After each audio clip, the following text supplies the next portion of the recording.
Welcome back to Spen chemistry by and I am your chemistry mentor. Well, সবাই কেমন আছো? আশা করছি সবাই খুব ভালো আছো, পড়াশোনা কন্টিনিউ করছো। সো তোমাদের যে আপকামিং এক্সাম অর্থাৎ ডাব্লিউবি জেই 28 তারিখে রয়েছে, তার পরবর্তী নিট রয়েছে, 10 পাস রয়েছে এবং এইমস নার্সিং এর মতন যে সমস্ত এক্সামগুলো রয়েছে তার প্রিপারেশন তো অলরেডি তোমরা স্টার্ট করে দিয়েছো। তো সেই প্রিপারেশনটাকে আরো বেশি বুস্ট আপ করার জন্য তোমাদের সাথে হাজির হয়েছি ক্র্যাশ কোর্স সিরিজ নিয়ে, যেখানে কিন্তু আমরা প্রতিটি টপিকের মেন জায়গাগুলো অর্থাৎ জিস্টটাকে তোমাদের সামনে তুলে ধরার চেষ্টা করবো, যেটা তোমাদের এই প্রিপারেশনটাকে এক্সাম প্রিপারেশনটাকে আরো বেশি বুস্ট আপ করতে সাহায্য করবে। ঠিক আছে, ফার্স্টলি যে কথাটা আলোচনা করবো সেটা হচ্ছে কেমিক্যাল বন্ডিং বা রাসায়নিক বন্ধনটা কি। রাসায়নিক বন্ধনটা কি বলো? একটা হচ্ছে ফোর্স অফ অ্যাট্রাকশন, তাই তো, one type of force of attraction. তো ফার্স্টে লিখে রাখো ফোর্স অফ অ্যাট্রাকশন, তাই তো, ফোর্স অফ অ্যাট্রাকশন মানে আকর্ষণ বল একটা। নেক্সট চলো ক্লাসিফিকেশন, শ্রেণী বিভাগ, হেডিং করে ফেলো classification, classification of chemical bonds. ঠিক আছে, ক্লাসিফিকেশন হয়েছে, তো আমরা কেমিক্যাল বন্ডিংকে মেনলি আমরা কিন্তু দুটো ভাগে ভাগ করি, একটা কি ইন্টার অ্যাটমিক, একটা ইন্টার মলিকুলার। লিখে ফেলো ইন্টার অ্যাটমিক, একটা হচ্ছে ইন্টার মলিকুলার। ইন্টার মলিকুলার মনে থাকবে। এবারে আয়নিক, আয়নিক বন্ড, আর একটা কি কোভ্যালেন্ট বন্ড, আর একটা কি কোঅর্ডিনেট বন্ড হয়েছে। এবার ইন্টার মলিকুলার কি হতে পারে? দু রকমের হতে পারে। কি কি? একটা হচ্ছে van der Waals force, van der Waals force, আর একটা কি হতে পারে? Hydrogen bonding, hydrogen bonding. দেখো ক্লিয়ার হলো? কিন্তু স্পিডে যাচ্ছি, ঠিক আছে, জিনিসগুলো কিন্তু বুঝবে। ইন্টার অ্যাটমিক যেটা, সেটা মোর stable than inter molecular. Firstly এই কথাটা মনে রাখবে, কি বললাম, ইন্টার অ্যাটমিক যতগুলো বন্ড রয়েছে সেটা কি ইন্টার মলিকুলার থেকে বেশি স্টেবল হয়। বোঝা গেল ফার্স্টলি? এবার এদের মধ্যে ইন্টার অ্যাটমিকের মধ্যে যে তিনজন আছে তার মধ্যে কি আমরা সবাই জানি আয়নিক বন্ডটা কি বেশি স্টেবল হয়, তারপরে কোভ্যালেন্ট বন্ড, সহ লাস্টে কোঅর্ডিনেট বন্ড। ক্লিয়ার হয়েছে? আর এইখানে এইখানে এইখানে কি হবে? এখানে মনে রাখবে হাইড্রোজেন বন্ড, হাইড্রোজেন বন্ড বেশি স্টেবল হয় ভ্যান ডার ওয়ালস ফোর্সের থেকে। দেখো ক্লিয়ার হলো? এবার ওভারঅল যদি অর্ডার আমাকে লিখতে বলা হয় তাহলে কি বলবো? ফার্স্টে আসবে আয়নিক, তারপরে আসবে কোভ্যালেন্ট, তারপরে আসবে কোঅর্ডিনেট, তারপরে আসবে হাইড্রোজেন বন্ডিং, তারপরে আসবে কিন্তু ভ্যান ডার ওয়ালস ফোর্স। দেখো ক্লিয়ার হলো কি হলো না? এটাই কিন্তু আমাদের প্রায়োরিটি অর্ডার। এটা তো দেখো আয়নিক বন্ড বা আয়নিক বন্ধন নামের মধ্যে রয়েছে আয়ন্স, তাই না? আয়ন্স মানে কি? একটা ক্যাটায়ন হতে পারে, একটা অ্যানায়ন হতে পারে, তাই তো, একটা ক্যাটায়ন হতে পারে, একটা অ্যানায়ন হতে পারে। আমি এক্সাম্পল নিচ্ছি, ক্যাটায়ন মানে কি ধরতে পারি, ধরে নাও Na প্লাস আছে, আর অ্যানায়ন মানে ধরে নাও Cl মাইনাস আছে। ঠিক আছে, তাহলে তুমি ভাবো দেখি যে Na প্লাসটা আসলো কোত্থেকে। আমরা জানি যে Na কি একটা মেটাল, সেখান থেকে Na প্লাস তৈরি হতে পারে সে যদি একটা ইলেকট্রন ছেড়ে দেয়, তাই না? তো তোমাকে এখানে ফার্স্টলি তাহলে কি মনে রাখতে হবে যে আয়নিক বন্ড কাদের মধ্যে হয়? কাদের মধ্যে হয় বলো? একটা অবশ্যই মেটাল হতে হবে, আর একটা কি হতে হবে? নন মেটাল হতে হবে। তাহলে আয়নিক বন্ডের ফার্স্ট পয়েন্টটা এখানে নোট বলে লিখে রাখবে যে মেটাল অ্যান্ড নন মেটালের মধ্যে বন্ডিং। দেখো এখানে আমরা যেমন সোডিয়াম বলছি, সোডিয়াম থেকে কি হচ্ছে? সোডিয়াম প্লাস হচ্ছে, একটা ইলেকট্রন রিলিজ হচ্ছে, ওই যে ইলেকট্রনটা রিলিজ হচ্ছে সেটা কি হচ্ছে? ক্লোরিন ওই ইলেকট্রনটাকে নিচ্ছে, দিয়ে Cl মাইনাস হচ্ছে। কি দেখলাম? যে একটা Na প্লাস হলো আর একটা Cl মাইনাস হলো, তাই তো। ওদের মধ্যে কি হচ্ছে? স্ট্রং ফোর্স অফ অ্যাট্রাকশন, ওদের মধ্যে স্ট্রং ফোর্স অফ অ্যাট্রাকশন, যার জন্য ওরা কি বানাচ্ছে? যার জন্য ওরা বানাচ্ছে NaCl এর মতন স্ট্রং আয়নিক কম্পাউন্ড। তো এখানেই সেই গল্পটা লুকিয়ে আছে। মনে রাখবে, যখন কোনো একটা ক্যাটায়ন কোনো একটা অ্যানায়নের সাথে স্ট্রং বন্ড ফর্মেশন করে, আয়নিক কম্পাউন্ড ফর্মেশন করে, সেখান থেকে some amount of energy release হয়। যেটা রিলিজ হচ্ছে, এই এনার্জিটাকে আমরা কি বলছি? ল্যাটিস এনার্জি বা জালক শক্তি, ল্যাটিস এনার্জি। কোন একটা কম্পাউন্ডের ল্যাটিস এনার্জি যত বেশি হবে, তার আয়নিক বন্ড এর স্ট্রেংথ কি হবে? তত বেশি হবে। মনে থাকবে, আয়নিক বন্ড স্ট্রেংথ তত বেশি হবে, তাহলে কম্পাউন্ডটা তত বেশি কি আয়নিক ক্যারেক্টার শো করবে। ঠিক আছে, তত স্টেবল আয়নিক কম্পাউন্ডের ফর্মেশন হবে, stable ionic compound, compound stable ionic কম্পাউন্ডের ফর্মেশন হবে। মনে থাকবে? আচ্ছা, আর আরেকটা কথা মনে রাখবে, এর ফলে কি হবে? মেল্টিং পয়েন্ট কার হবে? আয়নিক কম্পাউন্ডের মেল্টিং পয়েন্ট, বয়লিং পয়েন্ট বাড়বে। দেখো মনে থাকবে হচ্ছে। ঠিক আছে স্যার, আপনি তো বলে দিলেন যে ল্যাটিস এনার্জি যার বেশি সে আয়নিক কম্পাউন্ড স্টেবল বানাবে। এবার আমি কি করে বুঝবো ল্যাটিস এনার্জি কার বেশি, তাই তো? এরপরে তাহলে নেক্সট পয়েন্ট করে ফেলো, ল্যাটিস এনার্জি কোন কোন ফ্যাক্টরস মানে কোন কোন বিষয়ের উপর নির্ভর করে। তো মনে রাখবে মেইনলি দুটো ফ্যাক্টরস এর উপর ডিপেন্ড করে, একটা হচ্ছে চার্জ ফ্যাক্টর, চার্জ ফ্যাক্টর, ঠিক আছে, আর একটা হচ্ছে 2 number size factor, size factor. মনে থাকবে, একটা চার্জ ফ্যাক্টর আর একটা কি বললাম? Size factor. খুব মন দিয়ে শুনবে, একদম সহজ জিনিস, এখনই রেডি হয়ে যাবে। মনে রাখবে, চার্জ, চার্জ যত বেশি হবে, মনে রাখবে, চার্জ যত বেশি হবে ল্যাটিস এনার্জি তত বেশি হবে, ল্যাটিস এনার্জি তত বেশি হবে। আর ল্যাটিস এনার্জি যদি বেশি হয়, ফোর্স অফ অ্যাট্রাকশন কি বেশি হবে, ফোর্স। আর নেক্সট হচ্ছে সাইজ। মনে রাখবে, সাইজ যত বেশি হবে, সাইজ যত বেশি হবে, force of attraction, force of attraction, attraction তত কমবে, তত কমবে। ঠিক আছে, আর যদি ওটা কমে যায় তাহলে ল্যাটিস এনার্জি কি হবে? ল্যাটিস এনার্জিও কমবে। মনে থাকবে কি থাকবে না? এই দুটো ফ্যাক্টরস কিন্তু অবশ্যই মনে রাখবে, একদম স্টার মার্কস করে লিখে রাখো হয়েছে। তাহলে একটা কোশ্চেন করে দেখাও, MgCl2 আর একটা ধরে নাও AlCl3, লিখে ফেলো যে কার ল্যাটিস এনার্জি বেশি আছে, কার ল্যাটিস এনার্জি বেশি আছে। Na প্লাস Cl মাইনাস আমি লিখছি এখানে, তারপরে আছে MgCl2, Mg plus 2 Cl minus, আর সামনে একটা 2 দিয়ে দেবো, তাই তো। আর একটা Al প্লাস 3 আছে, আর একটা 3 Cl মাইনাস আছে। হয়েছে। আচ্ছা এইখানে সিএল কোথায় একটা আছে কোথায় দুটো তিনটা ওগুলো দেখে আমার লাভ নেই, আলটিমেট সিএল আছে দেখবো না, সিএল আছে কম্পেয়ার করা যাবে না, সিএল আছে কম্পেয়ার করা যাবে না, তাহলে কাকে নিয়ে কম্পেয়ার করতে হবে, ক্যাটায়নিক পার্টটাকে নিয়ে, Na plus Mg plus two Al plus three. আচ্ছা ফার্স্টে কি কি দেখবো আমরা, ফার্স্টে আমরা কি কি দেখবো, দেখো এখনই আমরা বললাম ফ্যাক্টর, কি কি ফ্যাক্টরসের উপর ল্যাটিস এনার্জি ডিপেন্ড করে, একটা চার্জ ফ্যাক্টর, একটা সাইজ ফ্যাক্টর। এখানে একটা নোট লিখে রেখে দাও তো তোমাদের সুবিধার জন্য, একটা নোট লিখে রাখো যে চার্জ ফ্যাক্টর আর সাইজ ফ্যাক্টর যে দুটো দেখলাম এর মধ্যে কিন্তু চার্জ ফ্যাক্টর মোর ডমিনেন্ট, চার্জ মোর ডমিনেন্ট দেন সাইজ ফ্যাক্টর, মনে থাকবে। এখানে দেখো কোন ফ্যাক্টর দিয়ে আমরা কাজ করবো, দেখো চার্জ ফ্যাক্টর দিয়ে, ঠিক আছে। দেখো চার্জ ফ্যাক্টর কি আছে, এনে প্লাস আছে, একটা চার্জ আছে, এখানে প্লাস টু আছে, এখানে প্লাস থ্রি আছে। আমরা এখন কি বললাম, চার্জ যার যত বেশি হবে তার ল্যাটিস এনার্জি কিন্তু বেশি হবে। তাহলে কার ল্যাটিস এনার্জি বেশি হচ্ছে, এল প্লাস থ্রি, অর্থাৎ এল সিএল থ্রি ল্যাটিস এনার্জি বেশি হচ্ছে। তাহলে ল্যাটিস এনার্জি অর্ডারটা কি হবে বলে ফেলো, 3 নম্বরে ল্যাটিস এনার্জি সব থেকে বেশি হবে, তারপর 2 নম্বর, তারপর 1 নম্বর। দেখি কার কত ঠিক হয়েছে, চলো কমেন্টে জানাও। Energy or hydration energy, solvation energy और হাইড্রেশন এনার্জি হয়েছে। তাহলে সলভেশন এনার্জি और হাইড্রেশন এনার্জি, ঠিক আছে। আচ্ছা তো এখানে যেটা মনে রাখতে হবে, সলভেশন এনার্জি কি জিনিস, ঠিক আছে। তো বলা হয় যে কোনো একটা তরলের মধ্যে, ধরে নাও তুমি জল নিয়ে নিয়েছো, কোনো একটা তরলের মধ্যে তুমি NaCl, ধরে নাও NaCl তুমি মিক্স করে দিয়েছো, তাহলে NaCl কি হবে, এখানে কি NaCl ফর্মেটে থাকবে, এখানে কি হয়ে যাবে Na প্লাস Cl মাইনাস এই ফর্মেটে থাকবে, তাই না। তো এখানে বলা হয় যে কোনো একটা আয়নিক কম্পাউন্ডকে কোনো একটা সলভেন্টে যখন তুমি দ্রবীভূত করবে তখন কি হচ্ছে ভেঙে যাচ্ছে, আয়নটা কি হচ্ছে ভেঙে যাচ্ছে, এবং তার চারপাশ দিয়ে কি হচ্ছে ওই ওর যে সলভেন্টের মধ্যে ডোবানো হয়েছে তার মলিকিউলগুলো কি আছে ওদেরকে ঘিরে রেখে দিচ্ছে, ওদেরকে ঘিরে রেখে দিচ্ছে, বোঝা গেল। ফলে ওদের তো অ্যাট্রাকশন ফোর্সটা কি হচ্ছে, হারিয়ে যাচ্ছে, তাই না। এর ফলে কি হচ্ছে, some amount of energy release হয়, এর ফলে কি হয়, এর ফলে some amount of energy release, এই এনার্জিটাকে আমরা কি বলছি, সলভেশন এনার্জি। সলভেশন, দেখো বুঝলে কি বুঝলে না, আমি কিন্তু শর্টকাটে মেরে দিলাম যে এই সলভেশন এনার্জি বা হাইড্রেশন এনার্জি বা সলিবিলিটি, ঠিক আছে, কোনো একটা আয়নিক কম্পাউন্ডের সলিবিলিটি কি কি বিষয়ের উপর, কি কি ফ্যাক্টরসের উপর ডিপেন্ড করে। নাম্বার ওয়ান যেটা এখানে বলা হয়, কুলম্বের ইকুয়েশন থেকে, কুলম্বের সূত্রটা আমরা জানি F proportional to Q1 Q2 by R square. তাহলে এখানে সমানুপাতিক তুললে কি করতে হবে, সমানুপাতিক তুলতে গেলে কি করতে হবে, একটা কনস্ট্যান্ট টার্ম আনতে হবে, যেটা আমরা কে বলে দিচ্ছি, এই যে কে যেটা, এটাকে অ্যাকচুয়ালি কি বলা হয়, এটাকে বলা হয় ডাইইলেকট্রিক কনস্ট্যান্ট, ডাইইলেকট্রিক কনস্ট্যান্ট, ঠিক আছে। বলা হয় যে ডাইইলেকট্রিক কনস্ট্যান্ট যত বাড়বে সলভেশন এনার্জি তত বেশি হয়। তো বলা নাম্বার ওয়ান হলো, নাম্বার টু 4 নম্বর ফ্যাক্টরস, যদি রেডিয়াসের ডিফারেন্স বেশি হয়, ব্যাসার্ধ ভিন্ন ভিন্ন হয়, তবে কি হবে, হিট তোমার হাইড্রেশন এনার্জি ল্যাটিস এনার্জি থেকে বেশি হবে। আর এটা যদি বেশি হয় তাহলে কি হবে, সেটা সলিবিলিটি বেশি হবে, সলিবিলিটি বেশি হবে, বুঝা গেল। তাহলে কি বললাম, এই যে 4টে ফ্যাক্টরস হলো। আচ্ছা আরেকটা ফ্যাক্টরস এখানে মনে রাখতে হবে, আরেকটা ফ্যাক্টরস মনে, যে ল্যাটিস এনার্জি যার যত বেশি হবে সলিবিলিটি তার তত কম হবে। এখানে একটা কোশ্চেন দিচ্ছি, চলো পড়ে ফেলো। ফাইন্ড দ্য solubility order,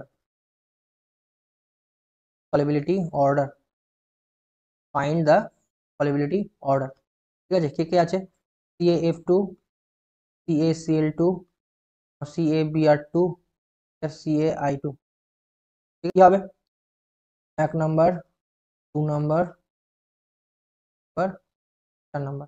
কি ভালো ওয়াটার সলিউবল বলো, কি ভালো ওয়াটার সলিউবল হবে। তো দেখো এখানে আমরা যতই ভাঙি আমাদের ফার্স্টে ল্যাটিস এনার্জি ভাববে, ঠিক আছে, A plus two F minus F2F minus, তাই তো। তাহলে এখানটায় 2Cl মাইনাস, এখানে 2Br মাইনাস, এখানে 2I মাইনাস, তাই তো। তার কারণটা কি, ক্যালসিয়াম তো সেমই আছে, ক্যাটায়নিক পার্টটা নিয়ে গল্প করে তো আমার লাভ নেই, গল্প করে লাভ আছে, ক্যাটায়নিক পার্ট নিয়ে গল্প করে লাভ নেই, F minus Cl minus Br minus I minus নিয়ে গল্প করতে হবে। তো আমরা এখনই দেখলাম যে ল্যাটিস এনার্জি বেশি হলে সলিবিলিটি কি হবে, কম হবে। তাহলে এখানে ভাবো দেখি ল্যাটিস এনার্জি কার বেশি হবে, তো আমরা এখনই দেখেছিলাম একটা চার্জ ফ্যাক্টর একটা সাইজ ফ্যাক্টর। চার্জ ফ্যাক্টর কি বলেছিল, যে চার্জ যার বেশি হবে তার ল্যাটিস এনার্জি বেশি হবে, আর সাইজ যার ছোট হবে তার ল্যাটিস এনার্জি বেশি হবে। তো চার্জ ফ্যাক্টর দিয়ে তো এখানে হবে না, কারণ চার্জ সবারই কি আছে, সেম আছে, -1 -1 -1 -1 করে। সাইজ ফ্যাক্টর দিয়ে দেখতে হবে, তাহলে সাইজ ফ্যাক্টর কি হবে, সাইজ যার ছোট হবে তার ল্যাটিস এনার্জি বেশি হবে, তাহলে 2F এর কি আছে, সাইজ ছোট আছে, তাই তো। তার মানে CaF2 যেটা আছে ওর ল্যাটিস এনার্জি বেশি আছে, ওর ল্যাটিস এনার্জি কি আছে, বেশি আছে, বুঝা যাচ্ছে। ল্যাটিস এনার্জি বেশি হচ্ছে, যদি ল্যাটিস এনার্জি বেশি হয় তাহলে কি হয়, সলিবিলিটি তাহলে কম হবে। সলিবিলিটি কার বেশি হবে তাহলে বলো, CaI2 এর সলিবিলিটি বেশি হবে। দেখো বুঝতে পারলে কি পারলে না, বোঝা গেল। আমাদের কিন্তু পুরো আয়নিক কম্পাউন্ডের কনসেপ্ট ক্লিয়ার হয়ে গেল, এর বাইরে আর কিচ্ছু নেই। যেটা মনে রাখতে হবে সেটা সব থেকে বেশি ইম্পর্টেন্ট, ঠিক আছে। Relation between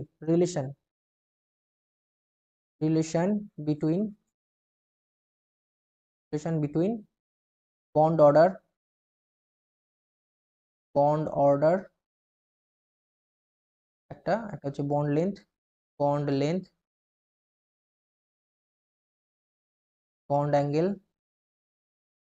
angle bond energy, bond dissociation energy, bond dissociation energy.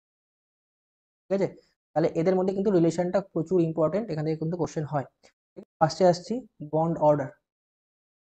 দেখো বন্ড অর্ডার মানে কি? বন্ধন সংখ্যা, মানে নাম্বার অফ বন্ডস। ঠিক আছে, বন্ড অর্ডার মানে কি? Number of bonds. এটা যদি বাড়ে, বন্ড অর্ডার যদি বাড়ে মানে সমানুপাতিক দিচ্ছি, তাহলে কি হবে? বন্ড লেন্থ কি হবে? ছোট হবে, 1/বন্ড লেন্থ। ঠিক আছে, তাহলে বন্ড এনার্জি কি হবে? বন্ড অর্ডার বাড়লে বন্ড এনার্জি কি হবে? সমানুপাতিক সম্পর্ক, তাই তো? বন্ড এনার্জি রিলেশন কি হবে? সমানুপাতিক হয়ে যাবে। বন্ড অর্ডার বাড়লে বন্ড এনার্জি কি হবে? বাড়বে, তাই তো? হয়েছে। আরেক সমানুপাতিক বন্ড ডিসোসিয়েশন এনার্জি, কারণ বন্ড যত বাড়বে বন্ড তত স্টেবল হবে, স্ট্রং হবে, তাহলে সেটা ভাঙতে বেশি এনার্জি লাগবে, তাই না? Bond dissociation energy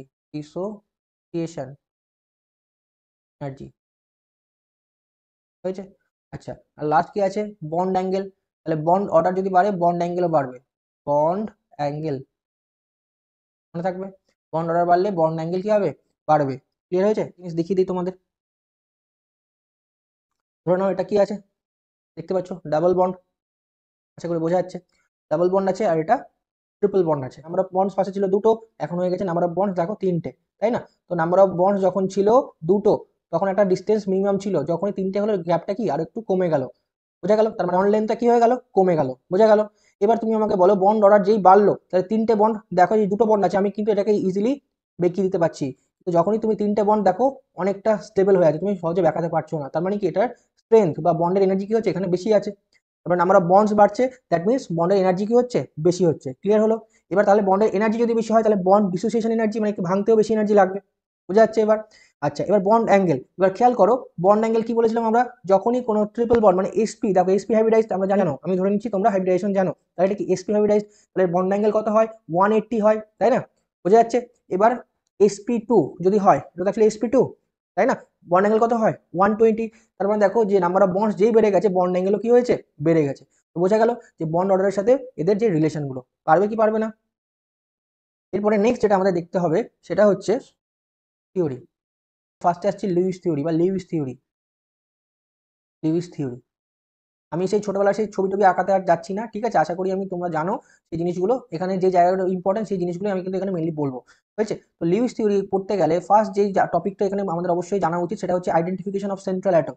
central atom number 1 দিয়ে লিস্ট নাম্বার হতে হবে, আমি কি সিকোয়েন্স ওয়াইজ বলছি কিন্তু, ঠিক আছে? ফার্স্টে তোমাকে দেখতে হবে সেটা লিস্ট নাম্বার কিনা, লিস্ট নাম্বার কে আছে, ঠিক আছে? লিস্ট নাম্বার মানে সংখ্যায় কম হতে হবে, কম সংখ্যক মনে থাকবে। নাম্বার টু ইলেকট্রোনেগেটিভিটি কম হতে হবে, ইলেকট্রোনেগেটিভিটি কি হতে হবে? লোয়ার, কম ইলেকট্রোনেগেটিভ হতে হবে, হয়েছে? নাম্বার 3, পরেরটাতে চলে যাচ্ছি পরের পেজে। নাম্বার 3 হতে হবে লার্জ সাইজ। নেক্সট 4 নাম্বারে যাচ্ছি, হাই অ্যাটমিক নাম্বার হলো। আর এখানে নোট লিখবে একটা, যে হাইড্রোজেন অ্যান্ড ফ্লোরিন কখনোই সেন্ট্রাল অ্যাটম হতে পারে না। আমার মনে হতে পারে কেন স্যার পারে না? দেখো হাইড্রোজেন কেন পারে না? কারণ ফ্লোরিনটা কি মোর ইলেকট্রোনেগেটিভ, তোমাকে তো লিস্ট ইলেকট্রোনেগেটিভ হতে হবে। আর নাম্বার 2 কি হাইড্রোজেনটা কি স্মল সাইজ, তোমাকে কি হতে হবে? লার্জ সাইজ হতে হবে। তো এই সমস্ত কারণের জন্য হাইড্রোজেন আর ফ্লোরিন থাকলেও এদেরকে আমরা সেন্ট্রাল ধরবো না, বোঝা গেছে? একটা এক্সাম্পল করো, চলো নাও, তোমাকে বলা হচ্ছে ওয়াটার, ঠিক আছে? আর তোমাকে বলা হচ্ছে অ্যামোনিয়া, ঠিক আছে? তোমাকে বলা হচ্ছে অ্যামোনিয়া, তাহলে আমাকে বলো যে সেন্ট্রাল কে হবে? তো অবশ্যই ওয়াটার কি হবে? ফার্স্ট পয়েন্টে আমরা কি দেখলাম, যে লিস্ট নাম্বার হতে হবে, কি হতে হবে? লিস্ট নাম্বার হতে হবে। তাহলে এখানে লিস্ট নাম্বার কে আছে? অক্সিজেন আছে, তার মানে অক্সিজেন হচ্ছে আমার সেন্ট্রাল এলিমেন্ট, হয়েছে। অ্যামোনিয়াতে কি হবে, নাইট্রোজেন লিস্ট নাম্বার আছে, নাইট্রোজেন হয়ে যাবে আমার সেন্ট্রাল। দেখো বুঝলে কি বুঝলে না? এবার ধরো নাও আমি তোমাকে চেঞ্জ করে দিচ্ছি, XCOF4 দিচ্ছি, ধরো XCOF4, ঠিক আছে। তো তোমাকে যদি বলা হয় এখানে সেন্ট্রাল কে হবে, তো তুমি দেখো কি দেখবে, যে ফার্স্ট পয়েন্ট আছে আমাকে লিস্ট নাম্বার হতে হবে, ফার্স্ট পয়েন্ট লিস্ট নাম্বার হতে হবে। এখানে লিস্ট নাম্বার কে আছে, জিনোনও আছে, অক্সিজেনও আছে, তো কাজ শেষ, তাই না? কাম তামাম হয়ে গেল প্রথম পয়েন্ট দিয়ে, ওটা দিয়ে তো কম্পেয়ার করা যাচ্ছে না। নেক্সট কি দেখতে হবে, ইলেকট্রোনেগেটিভিটি, কি হতে হবে, ইলেকট্রোনেগেটিভিটি হতে হবে লোয়ার হতে হবে, লোয়ার ইলেকট্রোনেগেটিভিটি। তুমি আমাকে বলো জেনন আর অক্সিজেনের মধ্যে কার ইলেকট্রোনেগেটিভিটি বেশি, অবভিয়াসলি অক্সিজেনের কি আছে ইলেকট্রোনেগেটিভিটি জেননের থেকে কি আছে বেশি আছে, তাই তো। তার মানে অক্সিজেন কিন্তু আর হবে না, তখন আমাদের জেননটাই হয়ে যাবে সেন্ট্রাল অ্যাটম। বুঝলে কি বুঝলে না? জেননটা কি হয়ে যাবে, সেন্ট্রাল অ্যাটম। বোঝা গেল? তাহলে এইরকম করে কিন্তু আমাদের জিনিসটা দেখতে হবে। আর এটা আমাদের কোথায় কাজে লাগবে, এটা অ্যাকচুয়ালি আমাদের ভেসপার থিওরিতে কাজে লাগবে, এই পোর্শনটা, এই জিনিসটা আমাদের শিখতে হয় লুইস থিওরিতে, আর এটার অ্যাপ্লিকেশনটা হচ্ছে ভেসপারে। বোঝা গেল? আচ্ছা নেক্সট যাচ্ছি, তাহলে করতে হয় সেটা হচ্ছে ফর্মাল চার্জ। আরেকটা ইম্পর্টেন্ট জায়গা, formal charge calculation, formal charge calculation, হয়েছে ফর্মাল চার্জ ক্যালকুলেশন লেখা হয়েছে।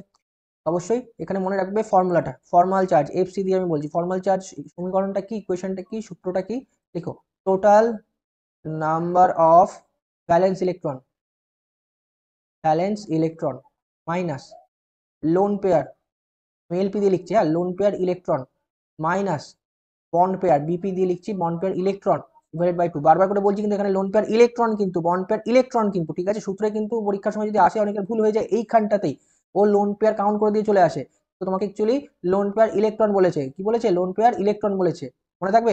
আচ্ছা তাহলে, তাহলে এখানে আমরা একটা এক্সাম্পল করি, তাহলে জিনিসটা কি হবে, ক্লিয়ার হবে। তোমাকে দিয়েছে O3 ওজোনের ক্ষেত্রে, এটা খুব পপুলার একটা কোশ্চেন, ঠিক আছে।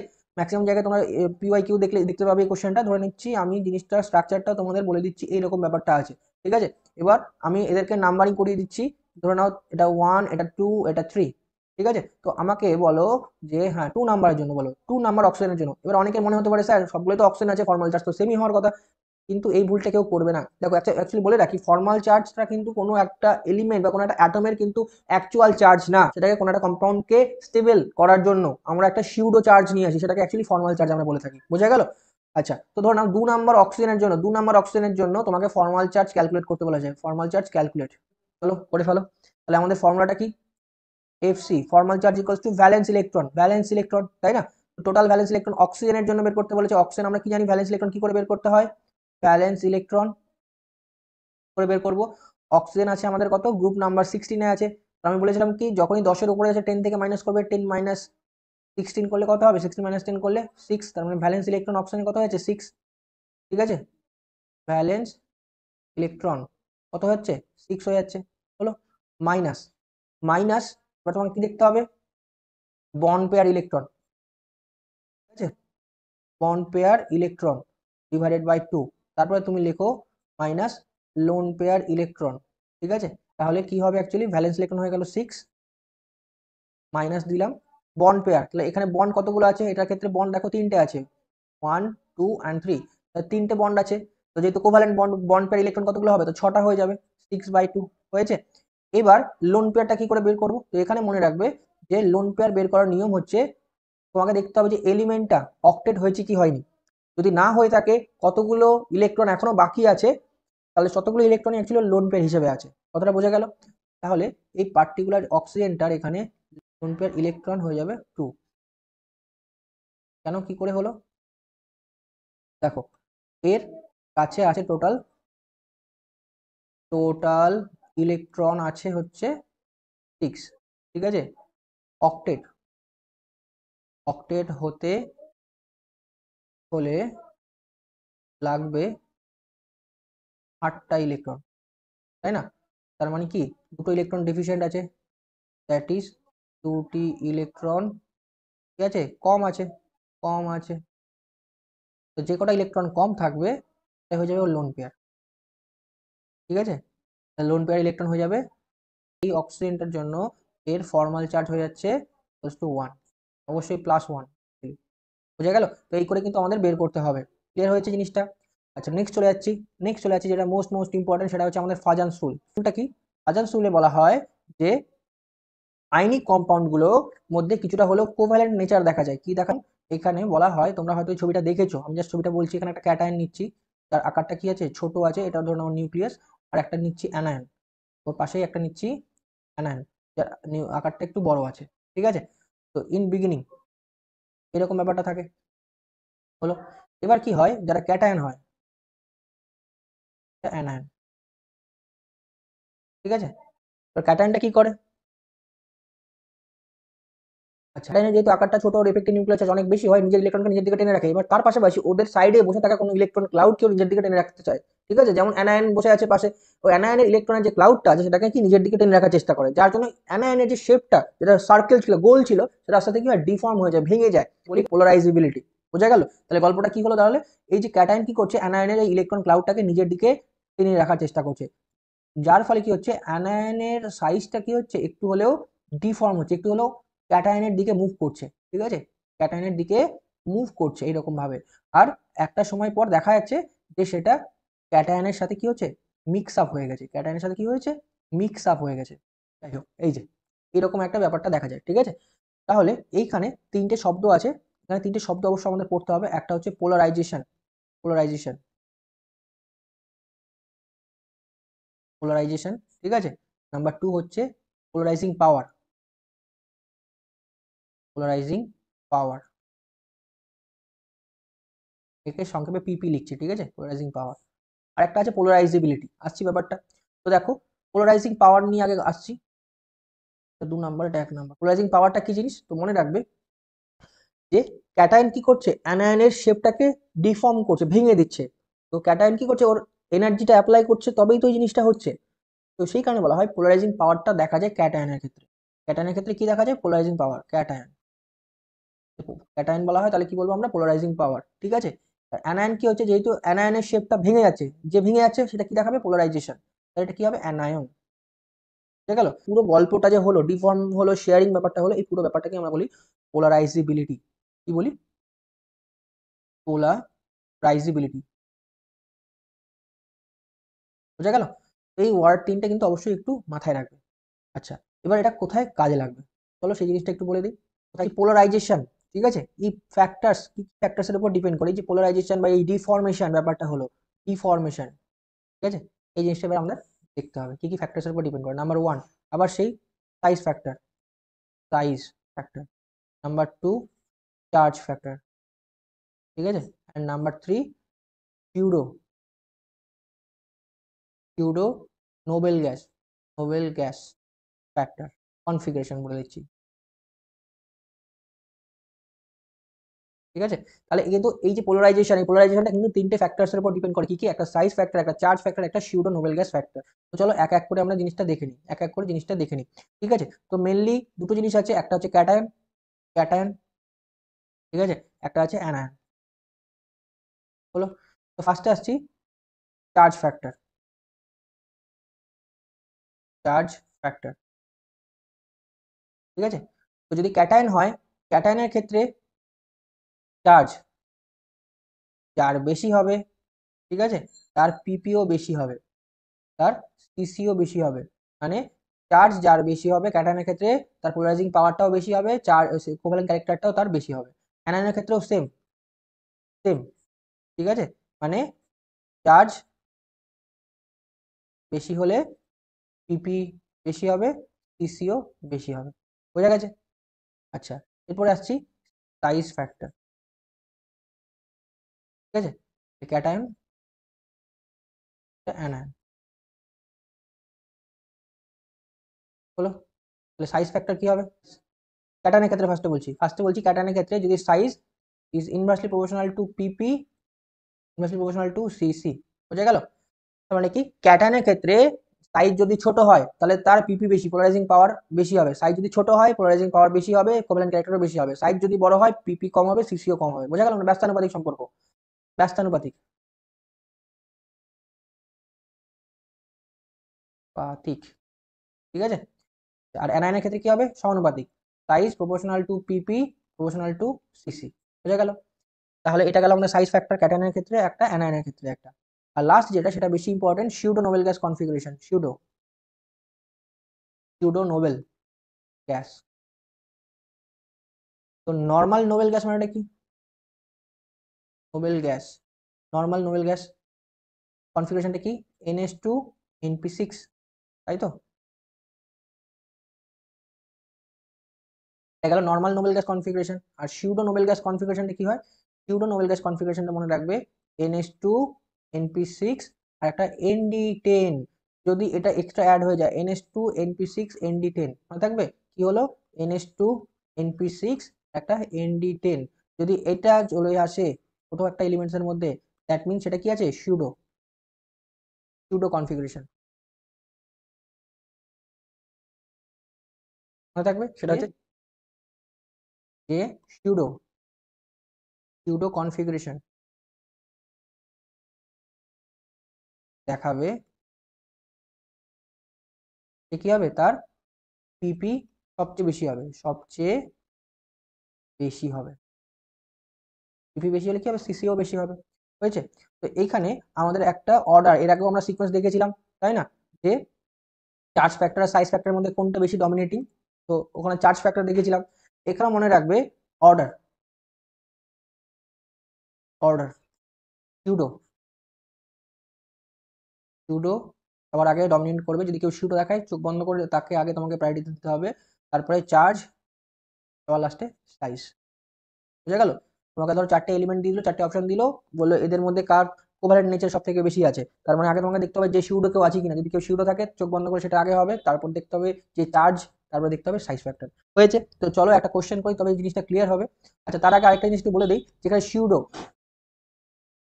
সিউডো কনফিগারেশন কারা দেখাবে? সিউডো কনফিগারেশন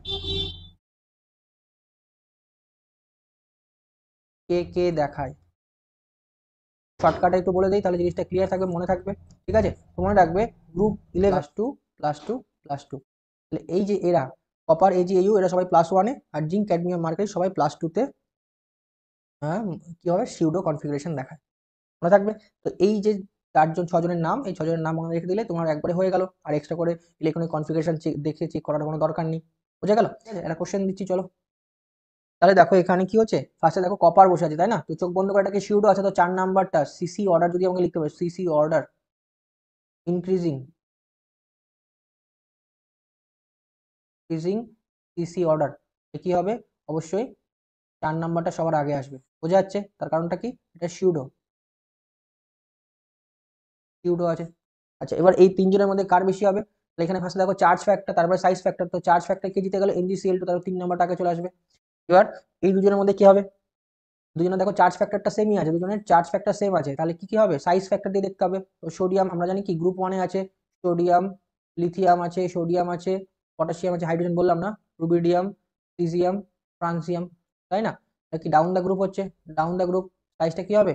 বড়, লার্জ, লার্জ হচ্ছে।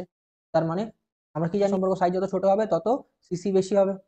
তাহলে এখানে দেখো সাইজটা ছোট কার? তো সোডিয়ামের সাইজটা ছোট আছে, তো সোডিয়ামের সিসি বেশি হবে, তাহলে 1 নাম্বার আগে যাবে, তারপরে 2 নাম্বার। তাহলে এই হয়ে গেল আমার কিন্তু ওভারঅল অর্ডার। দেখো বুঝলে কি বুঝলে না? খুব সুন্দর কিন্তু কোশ্চেনটা ছিল। লিখে রাখো একটু এইখানে, আর দুটো একটা একটু নোট লিখে রাখো, নোট বলে লিখে রাখো। মনে রাখবে নাম্বার 1 দিয়ে সিসি যত বেশি হবে, আইসি কি হবে? কম হবে। আইসি বলে তো কি বুঝবো? Force of attraction, force of attraction, তাই তো? ফোর্স অফ অ্যাট্রাকশন কম হবে, তাহলে কি হবে? মেল্টিং পয়েন্ট কি হবে? কম হবে।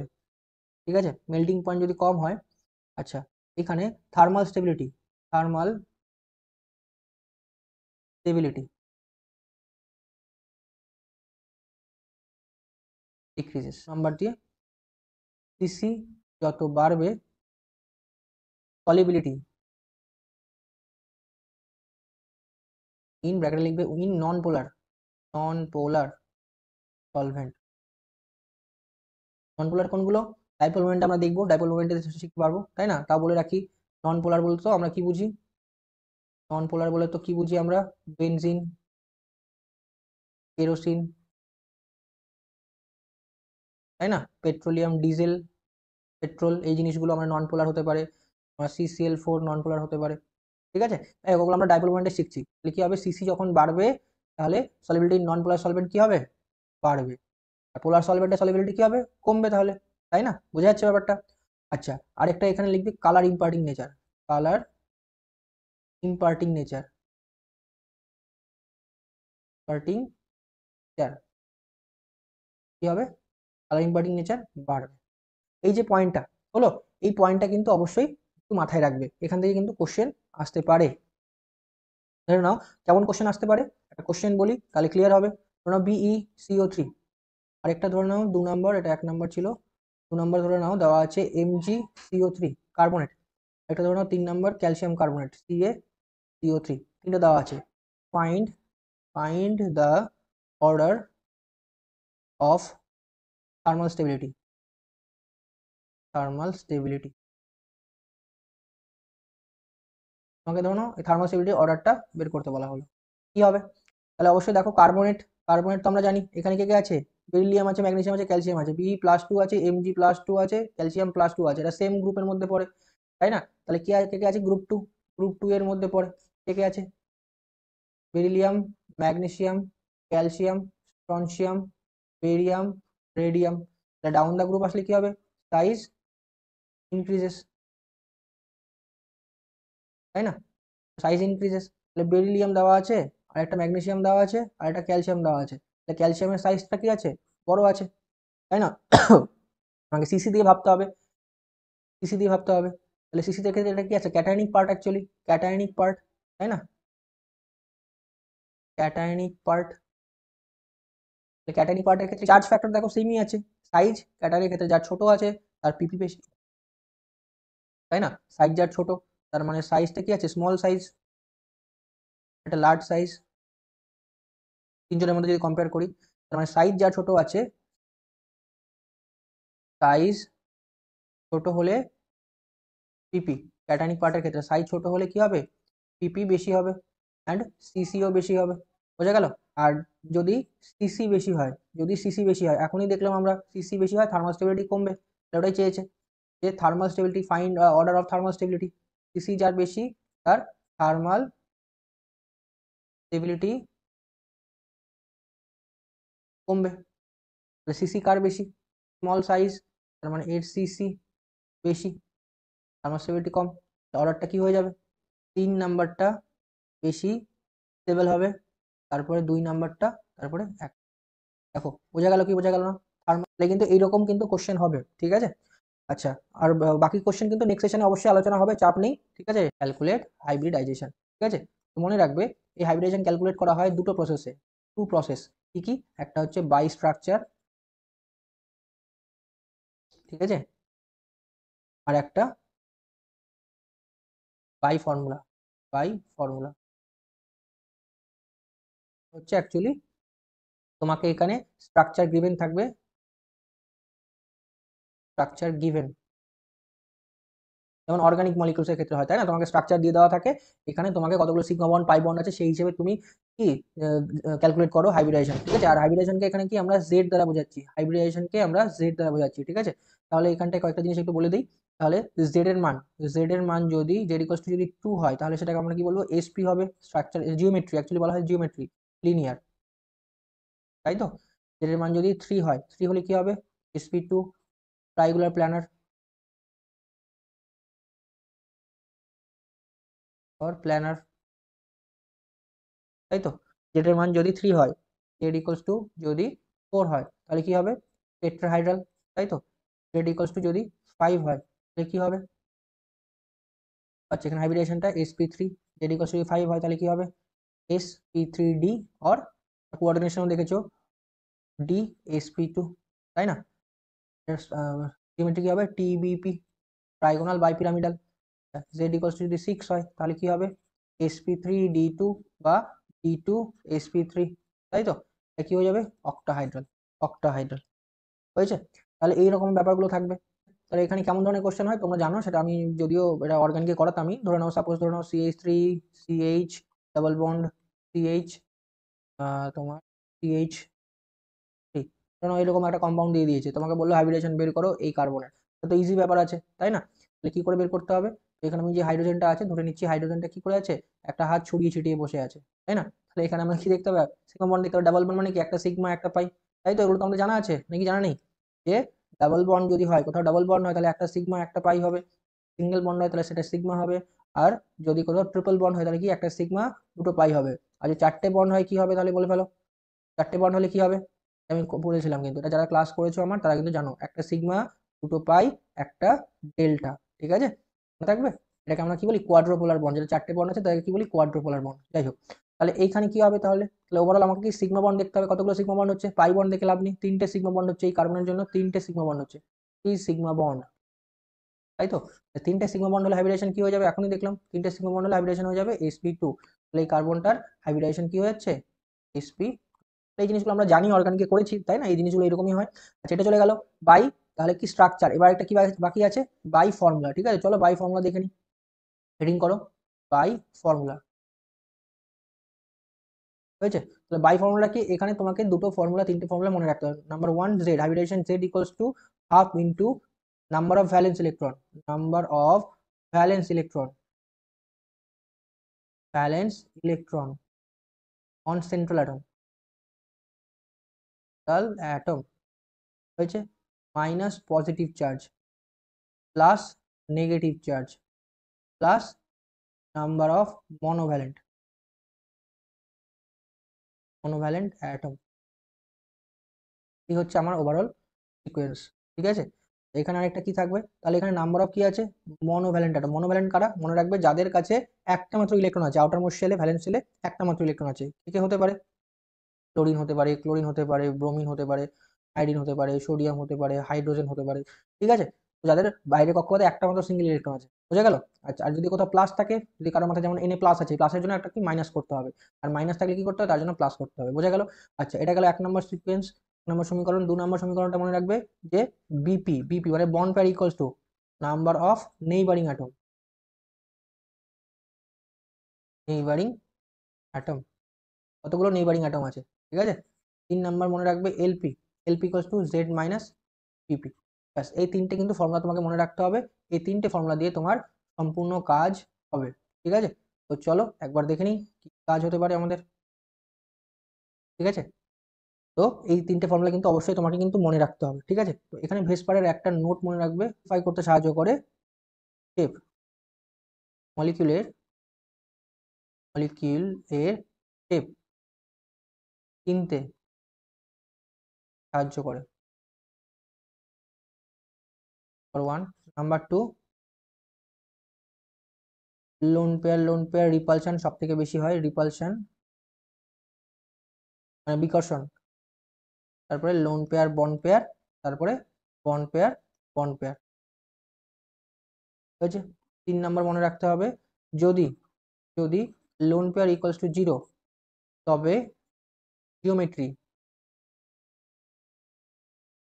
ইকুয়ালস টু শেপ হবে, জিওমেট্রি ইকুয়ালস টু শেপ হবে, বোঝা গেল? তো এই কথাগুলো মনে রাখবে।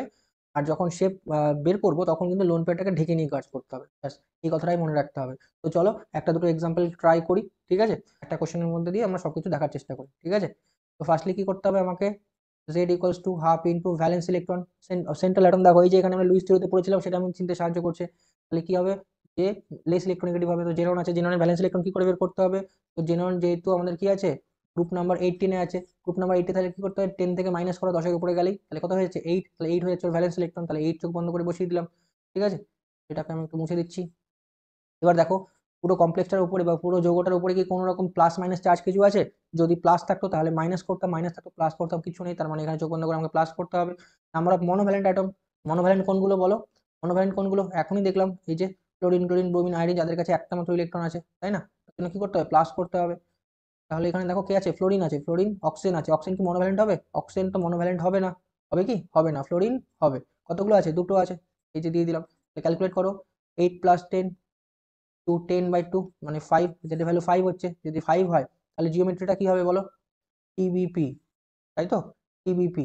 টিবিপি কেমন দেখতে হবে? এর ভ্যালু যদি 5 হয় তাহলে কি হবে? টিবিপি, তাই না? টিবিপি দেখতে কেমন হবে? এই এই এই 1 2 অ্যান্ড 3, উপরে একটা নিচে একটা, তাই তো। তাহলে জিওমেট্রি হয়ে যাচ্ছে, জিওমেট্রির অ্যান্সারটা কি হয়ে যাবে? টিবিপি হয়ে যাচ্ছে।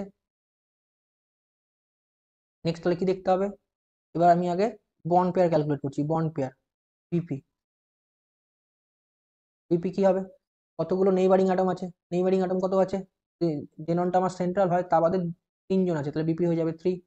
এলপি কত হয়ে যাবে, তাহলে জেড মাইনাস বিপি, তার মানে 2 হয়ে যাবে। তাহলে আমার বিপি হয়ে যাচ্ছে 3, এলপি হয়ে যাচ্ছে 2, হলো। আচ্ছা, তাহলে আমাকে এলপি দিতে হবে। এখানেই তোমাকে একটা নোট মনে রাখতে হবে, এখানে একটা নোট বলে দিচ্ছি, মন দিয়ে শুনে রাখবে। ফর টিবিপি, ট্রাইগোনাল বাইপিরামিডাল, ঠিক আছে, লোন পেয়ারকে সবসময় সবসময় ইকুইটোরিয়াল পজিশনে দেবে আগে, ইকুইটোরিয়াল পজিশনে দেবে, মনে থাকবে। ইকুইটোরিয়াল কোনটা, এই যে আমার যদি একটা টিপিপি স্ট্রাকচার হয়, ঠিক আছে, এই একটা তাহলে এই যে এই উপরে যে দাগগুলো আছে এটাকে আমরা বলি অ্যাক্সিয়াল, আর যে ভেতরে যে 3টে আছে দাগ এটাকে আমরা বলি ইকুইটোরিয়াল। টিপিপি হলে ইকুইটোরিয়ালে তোমাকে লোন পেয়ার দিতে হবে, মনে থাকবে। আরেকটা কথা বলে রাখি, যদি সেটা তোমার অক্টাহাইড্রাল হয়, যদি সেটা কি হয় অক্টাহাইড্রাল হয়, তাহলে উল্টো হয়ে যাবে, যদি সেটা অক্টাহাইড্রাল হয়, ঠিক আছে, যদি অক্টা হয় তাহলে কেমন হয়, অক্টা দেখতে কেমন এইরকম, তাই তো, উপরে একটা নিচে একটা। যদি অক্টা হয় তখন তোমাকে চেঞ্জ করতে হবে, তখন অ্যাক্সিয়াল, এটা অ্যাক্সিয়াল, ইকুইটোরিয়াল, তখন অ্যাক্সিয়ালে তোমাকে লোন পেয়ার দিতে হবে। অক্টার ক্ষেত্রে অ্যাক্সিয়ালে লোন পেয়ার দিতে হয়, আর টিবিপির ক্ষেত্রে ডায়াগোনাল বাইপিরামিডালের ক্ষেত্রে ইকুইটোরিয়ালে লোন পেয়ার দিতে হয়, মনে থাকবে। এই জিনিসটা কিন্তু তোমাকে মনে রাখতে হবে। এবার চলে আসো এখানে, তাহলে আমাকে কি করতে হবে, লোন পেয়ার আছে দুটো, দুটো লোন পেয়ার দিতে হবে, কোথায় দেবো, তাহলে দিয়ে দাও, এই একটা, এই একটা, লোন পেয়ার হয়ে গেল। তাহলে বাকি কি আছে, ফ্লোরিন আছে, অক্সিজেন আছে, এটাকে আমি অক্সিজেন আকারে দিয়ে দিচ্ছি, এখানে একটা ফ্লোরিন দিচ্ছি, এখানে একটা ফ্লোরিন দিচ্ছি। বললো যখন শেপ বের করতে হবে লোন পেয়ারগুলোকে কি করতে হবে, ঢেকে দিতে হবে, তাই না। লোন পেয়ারটাকে কি করতে হবে, পুরোটা ঢেকে দিতে হবে। তাহলে দেখো এটাকে দেখতে কেমন মনে হচ্ছে, টি শেপের মতন লাগছে, এটাকে আমরা কি বলবো, টি শেপ। শেপটা কেমন হয়ে যাবে, টি শেপ, মনে থাকবে। এই হচ্ছে আমাদের, এই করে আমাদের ভেসপার থিওরি কিন্তু কোশ্চেনগুলো ডিল করতে হবে। নেক্সট চলে যাচ্ছি, সেটা হচ্ছে আমাদের ডাইপোল মোমেন্টে যাচ্ছি, ঠিক আছে। নেক্সট যাচ্ছি আমাদের ডাইপোল মোমেন্ট, ডাইপোল মোমেন্ট হলো। তো ডাইপোল মোমেন্টটা কি, এখানে বলা হয় যে আমরা ফাজান্স রুল যেটা বললাম তারই উল্টোটা, reverse of Fajans rule, reverse of Fajans rule, ঠিক আছে।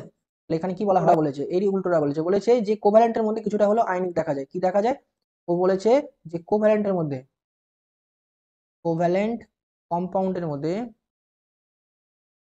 এর মধ্যে আয়নিক ক্যারেক্টার, আয়নিক ক্যারেক্টার দেখা, দেখো এই হচ্ছে আমাদের মেন গল্প অফ ডাইপোল মোমেন্ট, বোঝা গেল। ডাইপোল মোমেন্ট, এই যে ডাইপোল মোমেন্ট আমরা পড়ছি, ডাইপোল মোমেন্ট আমার কি হেল্প করবে, মনে রাখবে, ডাইপোল মোমেন্ট কম্পাউন্ড পোলার আর নন পোলার, তাই না, পোলার আর নন পোলার, এটা চিনতে সাহায্য করবে। যদি পোলার হয় তাহলে মিউ, ডাইপোল মোমেন্টকে আমরা মিউ দিয়ে বলি, মিউ ইকুয়ালস টু কি হবে, নট ইকুয়ালস টু 0 হবে, আর নন পোলার হবে মিউ ইকুয়ালস টু 0 হয়ে যাবে, বুঝা গেল, মনে থাকবে। তো ডাইপোল মোমেন্ট আমাকে এই জিনিসটা, এই কম্পাউন্ড চিনতে সাহায্য করে, কম্পাউন্ড চিনতে সাহায্য করে, হয়েছে। আচ্ছা, ফার্স্টে আসছি, এবার কিছু পয়েন্ট অবশ্যই মনে রাখবে, যে নাম্বার 1 কোন কোন ফ্যাক্টরস এর উপর ডাইপোল মোমেন্ট নির্ভর করে, ফ্যাক্টরস, ফ্যাক্টরস কি কি ফ্যাক্টরস এর উপর ডাইপোল মোমেন্ট নির্ভর করে, নাম্বার 1 ইলেকট্রোনেগেটিভ ডিফারেন্স, যেমন ধরো এইচসিএল, এইচসিএলটা কি পোলার হবে আর নন পোলার হবে, সেটা কি করে বুঝবো, তাহলে অবশ্যই এইচ আর সিএল এর মধ্যে কি আছে, দেখো ইলেকট্রোনেগেটিভ ডিফারেন্স আছে, সিএলটা কি আছে ইলেকট্রোনেগেটিভ আছে, তো ডেল্টা নেগেটিভ হবে, এটা ডেল্টা পজিটিভ হবে, তার মানে এটা চোখ বন্ধ করে হবে পোলার, চোখ বন্ধ করে কি হয়ে যাবে, পোলার, বুঝা গেল। নাম্বার 2, ফ্যাক্টরস নাম্বার 2 তোমাকে দেখতে হবে, যদি খালি ইলেকট্রোনেগেটিভ থাকলে হবে না, যদি মোর দ্যান 1 ইলেকট্রোনেগেটিভ এলিমেন্টস থাকে, ঠিক আছে, মোর দ্যান 1 ইলেকট্রোনেগেটিভ অ্যাটম থাকে, যদি একের বেশি ইলেকট্রোনেগেটিভ অ্যাটম থাকে তখন কি করব, মনে রাখবে এক্সাম্পল যেমন CO2, দেখো কার্বন আর অক্সিজেন আছে, অক্সিজেন তো মোর ইলেকট্রোনেগেটিভ কার্বনের তুলনায়, তো তোমার মনে হতেই পারে স্যার এখানে তো অক্সিজেন আছে, তাহলে ইলেকট্রোনেগেটিভ ফ্যাক্টরস আছে, তার মানে চোখ বন্ধ করে CO2 কি পোলার, যদি কেউ লিখে ফেলো যে CO2 হচ্ছে পোলার, ঠিক আছে, তাহলে কিন্তু চোখ বন্ধ করে ভুল হয়ে যাবে, কি হবে, তো এখানেই গল্পটা, যদি মোর দেন 1 অক্সিডেশন স্টেট, মোর দেন 1 ইলেকট্রোনেগেটিভ এলিমেন্টস থাকে, তাহলে সেক্ষেত্রে তোমাকে আগে স্ট্রাকচারটা আঁকিয়ে নিতে হবে, আর স্ট্রাকচার যদি না আঁকাতে পারো তাহলে ভেসপার অ্যাপ্লাই করবে। তো এখানে দেখো ওভারঅল ডাইপোল মোমেন্টটা কোন দিকে শিফট হচ্ছে, ওভারঅল ডাইপোল মোমেন্টটা কোন দিকে, যেমন কার্বন আর অক্সিজেনের মধ্যে কি অক্সিজেন মোর ইলেকট্রোনেগেটিভ, অক্সিজেন দিক থেকে টানছে, তো একই রকম ভাবে আরেকটা যে অক্সিজেন আছে যে দড়ি টানাটানি খেলার মতন ওই দিক থেকে টানছে, তাহলে ওভারঅল বা net, net dipole moment, dipole moment কি হচ্ছে, mu equals to cancel out হয়ে যাচ্ছে, তারপরে জিরো হয়ে যাচ্ছে, তাহলে এটা কি হয়ে যাবে অ্যাকচুয়ালি নন পোলার। নন পোলার, দেখো বুঝলে কি বুঝলে না, বোঝা গেল? তার মানে তোমাকে কি করতে হবে, ছবিটাকে আঁকিয়ে নিতে হবে, তারপর দেখতে হবে উভয় পাশে ক্যান্সেল আউট হচ্ছে কি হচ্ছে, যদি ক্যান্সেল আউট হয়ে যায় তাহলে নেট ডাইপোল মোমেন্ট জিরো হয়ে যাবে, দ্যাট মিনস সেটা নন পোলার, আর যদি ক্যান্সেল আউট না হয় তাহলে সেটা পোলার। হলো, এটা গেল আমাদের 2 নম্বর ফ্যাক্টরস। 3 নম্বর ফ্যাক্টরসে চলে আসবে। 3 নম্বর ফ্যাক্টরসে চলে আসবে, যদি যদি একটি লোন পেয়ার থাকে, লোন পেয়ার থাকে, তবে চোখ বন্ধ করে সেটা কি হবে, পোলার হবে, পোলার হবে। আর যদি মোর দেন ওয়ান লোন পেয়ার থাকে, তবে ক্যান্সেল আউট করে দেখতে হবে, ক্যান্সেল আউট করে দেখবো, বুঝা গেল? তো কি করতে হবে, ক্যান্সেল আউট করে দেখতে হবে, কেমন ব্যাপারটা, যেমন এক্সাম্পল দিয়ে বলি, অ্যামোনিয়া। অ্যামোনিয়ার ক্ষেত্রে কি আছে, একটা লোন পেয়ার আছে, আমরা জানি অ্যামোনিয়ার এরকম মাথাতে যদি অসুবিধা হয় তাহলে কি তুমি ভেসপার অ্যাপ্লাই করবে, যদি একটা যেহেতু লোন পেয়ার আছে, চোখ বন্ধ করে কি হবে, অ্যামোনিয়াটা কি হয়ে যাবে, তাহলে পোলার হয়ে যাবে, ঠিক আছে? অ্যামোনিয়াটা কি হয়ে যাবে, পোলার হয়ে যাবে, ঠিক আছে, লোন পেয়ার। এবার 4 নম্বর পয়েন্ট দিয়ে আসছি। 4 নম্বর পয়েন্ট যেটা অবশ্যই মনে রাখবে, সেটা হচ্ছে যদি যদি surrounding element, surrounding atom same হয়, তবে মিউ ইকুয়ালস টু 0 হয়ে যাবে, নন পোলার। আর যদি ডিফারেন্ট হয়, অ্যান্ড ডিফারেন্ট হলে মিউ নট ইকুয়ালস টু 0, পোলার হয়ে যাবে। একটা এক্সাম্পল কি হতে পারে, যেমন CCl4, দেখো কার্বনের একটা লোন পেয়ার নেই, তখন দেখে নেবে কিন্তু আগে লোন পেয়ার আছে কি নেই, ঠিক আছে? কার্বনের কি লোন পেয়ার আছে, লোন পেয়ার নেই, তো চোখ বন্ধ করে দেখো সারাউন্ডিং অ্যাটমগুলো কি আছে, সবগুলো ক্লোরিন আছে, ক্লোরিন আছে, চোখ বন্ধ করে অত ভাবার কিছু নেই, মিউ ইকুয়ালস টু 0 হয়ে যাবে, এটা তার মানে নন পোলার। হলো, এবার আমি যদি একটা চেঞ্জ করে দিই, যেমন ধরো CHCl3, ক্লোরোফর্ম দিয়ে দিয়েছি, ক্লোরোফর্ম দিলে কি হবে, সারাউন্ডিং এলিমেন্ট কি আছে, ডিফারেন্ট আছে, তাহলে মিউ নট ইকুয়ালস টু 0 হবে, তার মানে এটা হয়ে যাবে পোলার, বুঝা গেল? এই হচ্ছে আমাদের ব্যাপারটা। তো এই করে কিন্তু তোমাকে ডাইপোল মোমেন্টটা দেখতে হবে, আশা করি ডাইপোল মোমেন্ট পারবে। এবার এখানে আরেকটা পয়েন্ট দেখা হয়, সেটা হচ্ছে সিস আর ট্রান্স। সিস আর ট্রান্স তোমাদের আশা করি জানাই আছে, তাই না? সিস ট্রান্স ব্যাপারটা বোঝা আছে। তো সিস ট্রান্সের যদি সমস্যা হয়, সেটা কিন্তু অবশ্যই আমি সেটা অর্গানিককে ক্লিয়ার করে দেবো। তার আগে এখানে আরেকটা পয়েন্ট একটু বলে রাখি, কে বেশি পোলার বা নন পোলার, ঠিক আছে? এটা আরেকটা নিয়ম আছে, দেখো একটা ফর্মুলা আছে, আমরা কি জানি, dipole moment mu equals to কি জানি, ই ইনটু ডি, এই সূত্রটা অবশ্যই মনে রাখবে, ঠিক আছে? ডাইপোল মোমেন্ট অবশ্যই মনে রাখবে, ই ইনটু ডি, ঠিক আছে? তো এখানে কি হয়, ই বলে তো চার্জ, বা এখানে আমরা বলবো ইলেকট্রোনেগেটিভিটি পাওয়ার, হলো, আর ডিটা কি, ডিস্টেন্স, তার মানে চার্জের সাথে সমানুপাতিক আর ডিস্টেন্সের সাথেও কি হবে, সমানুপাতিক, হয়েছে? তাহলে তোমাকে যদি একটা কোশ্চেন দেওয়া হয়, কোশ্চেন দিচ্ছি, ধরে নাও HF, HCl, HBr, HI, তাহলে কার ডাইপোল মোমেন্ট বেশি হবে, 1 2 3 and 4, ডাইপোল মোমেন্ট কার বেশি হবে, ডাইপোল মোমেন্ট কার বেশি হবে, কি হবে বলো, বলে ফেলো। মনে রাখবে চার্জ ফ্যাক্টর মোর ডমিনেন্ট, ঠিক আছে? চার্জ চার্জ ফ্যাক্টর মোর ডমিনেটিং, ঠিক আছে? চার্জ ফ্যাক্টরটা কিন্তু মোর ডমিনেটিং, ঠিক আছে? তুমি চার্জ ফ্যাক্টর দিয়ে করো তাহলে কিন্তু এটা বেশি হচ্ছে, বেশি ডাইপোল মোমেন্ট, বেশি ডাইপোল মোমেন্ট, বুঝা গেল? আর সাইজ ফ্যাক্টর দিয়ে করলে এটা বেশি হবে, তাই তো? তো এটা মনে রাখবে না, বাই সাইজ লিখে দিচ্ছি এখানে, এটা দেখবে না, আমাকে কি দেখতে হবে, চার্জ ফ্যাক্টর দিয়ে দেখতে হবে, আমাকে কি দেখতে হবে, চার্জ ফ্যাক্টর দিয়ে দেখতে হবে, ঠিক আছে?